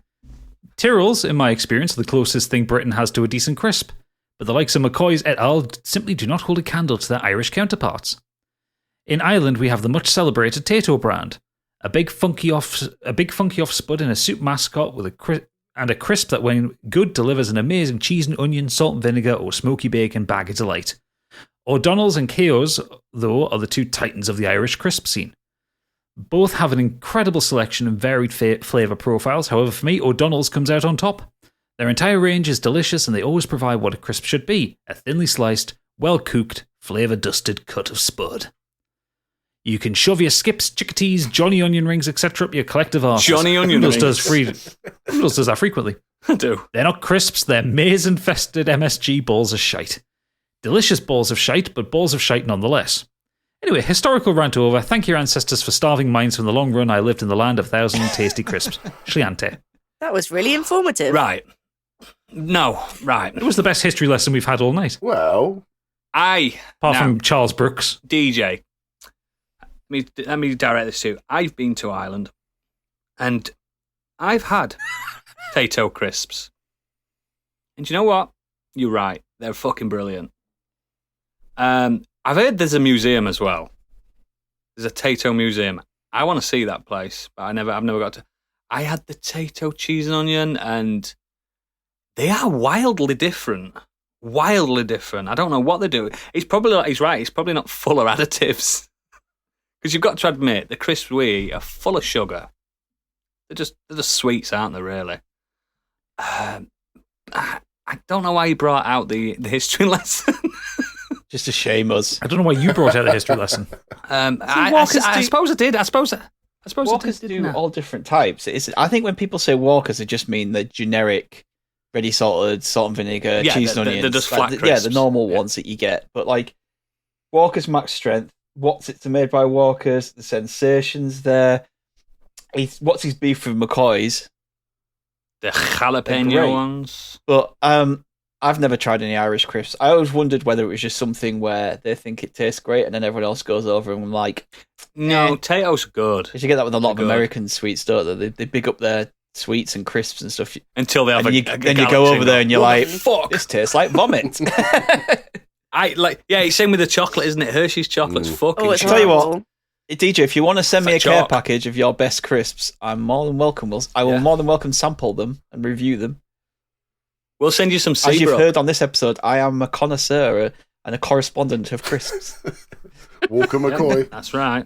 That's Walker McCoy indeed. I'll do a video. I'll Walker McCoy it, put it on YouTube, proper crisp review for you.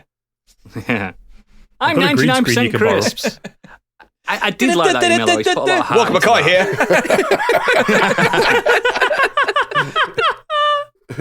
On location. Anyway, that's the end of the mailbag. I just want to. I still want to go back to DJ. I think that was really heartfelt and knowledgeable email. Thank you very much for He that. just I wanted thought to make us feel bad. He knows what he's doing. I thought he were going to divide a nation, but I think in a weird, strange way, he's held his hand across the Irish Sea, the Channel. I don't know where the fucking island is. He's crossed his hands over and he's trying to shake it. Even though I've been, I still don't know where it is. Somewhere over there on the Emerald You can never Isles. take our Gary Lineker away from God. us, ever. Please do take him away. I'm not a big Gary Lineker fan. I liked his football, but I'm not a big fan of him. Yeah. And on those adverts, he holds crisps, and they're not what the crisps we get, either. They don't look anything like the ones Look we at the get from perfect bag shops. that they have, No. and then you see the next advert. He holds it, and there's no crinkle in it, anything.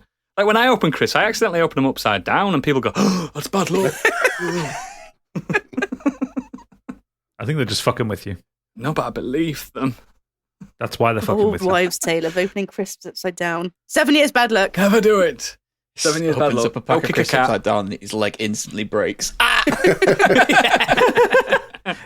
No, that's you, Stick. I believe that's what happened before that rugby match. He opened a packet of crisps upside down and his ribs shattered. Excellent. Thank you very much, dear listeners, bringing out those beautiful picks. It is nice that we're so diverse with our tastes. But I want to know what we're doing next week and a few socials as well there, Candy. Can you do I that? think Or I is your can mouth manage that. still battling? The battle's over, but I'm going to restart again. But the war has just begun. Just gonna roll around in bed with them all I'm later. coming for you, Crispies. As always, you can visit our website, modernescapism.co.uk. On there, you can find a link to all of our socials, contact details, and our merch store. If you've got any comments or feedback, you can fill out a form on our website, tweet us, or email us on modernescapismpod@gmail.com. She's dying. Sorry. The crisps have got to No, I her. inhaled my own spit. We've also... She's inhaled her own spit. Yeah, hang on. More alcohol. Are you drinking Asahi? Yeah, so not only did I just inhale my own spit, I then dribbled my beard down my chin as well.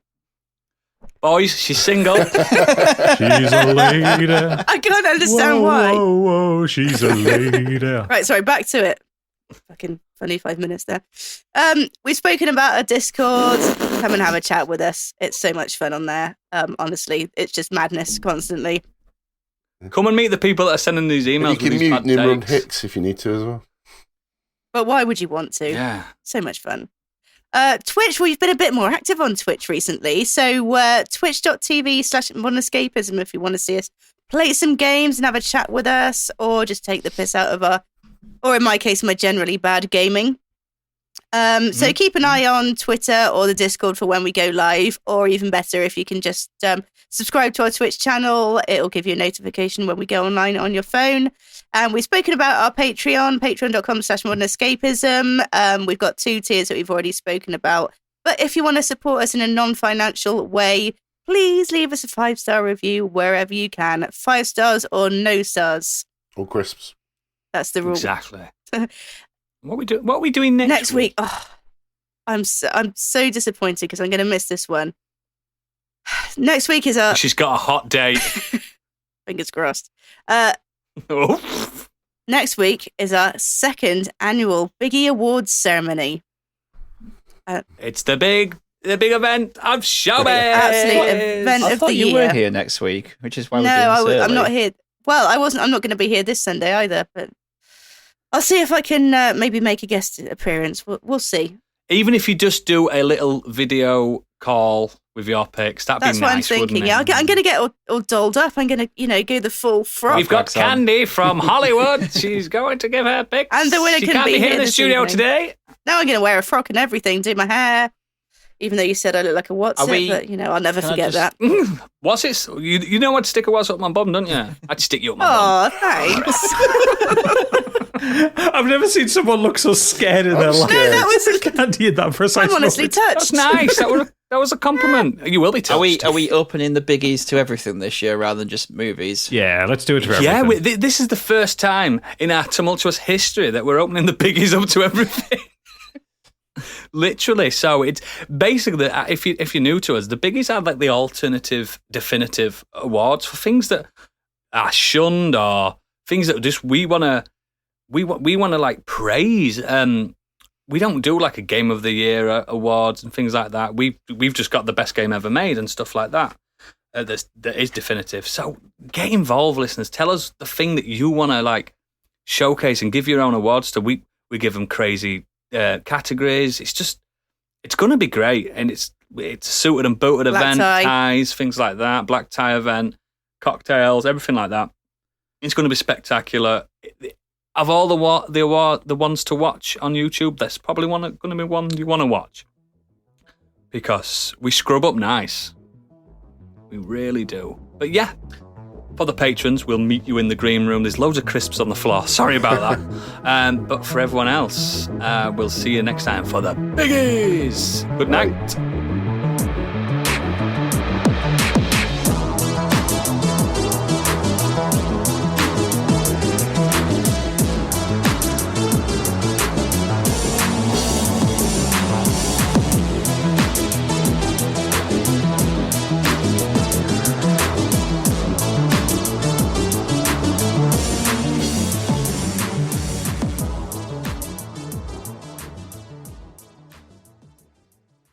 Werewolf One finds me.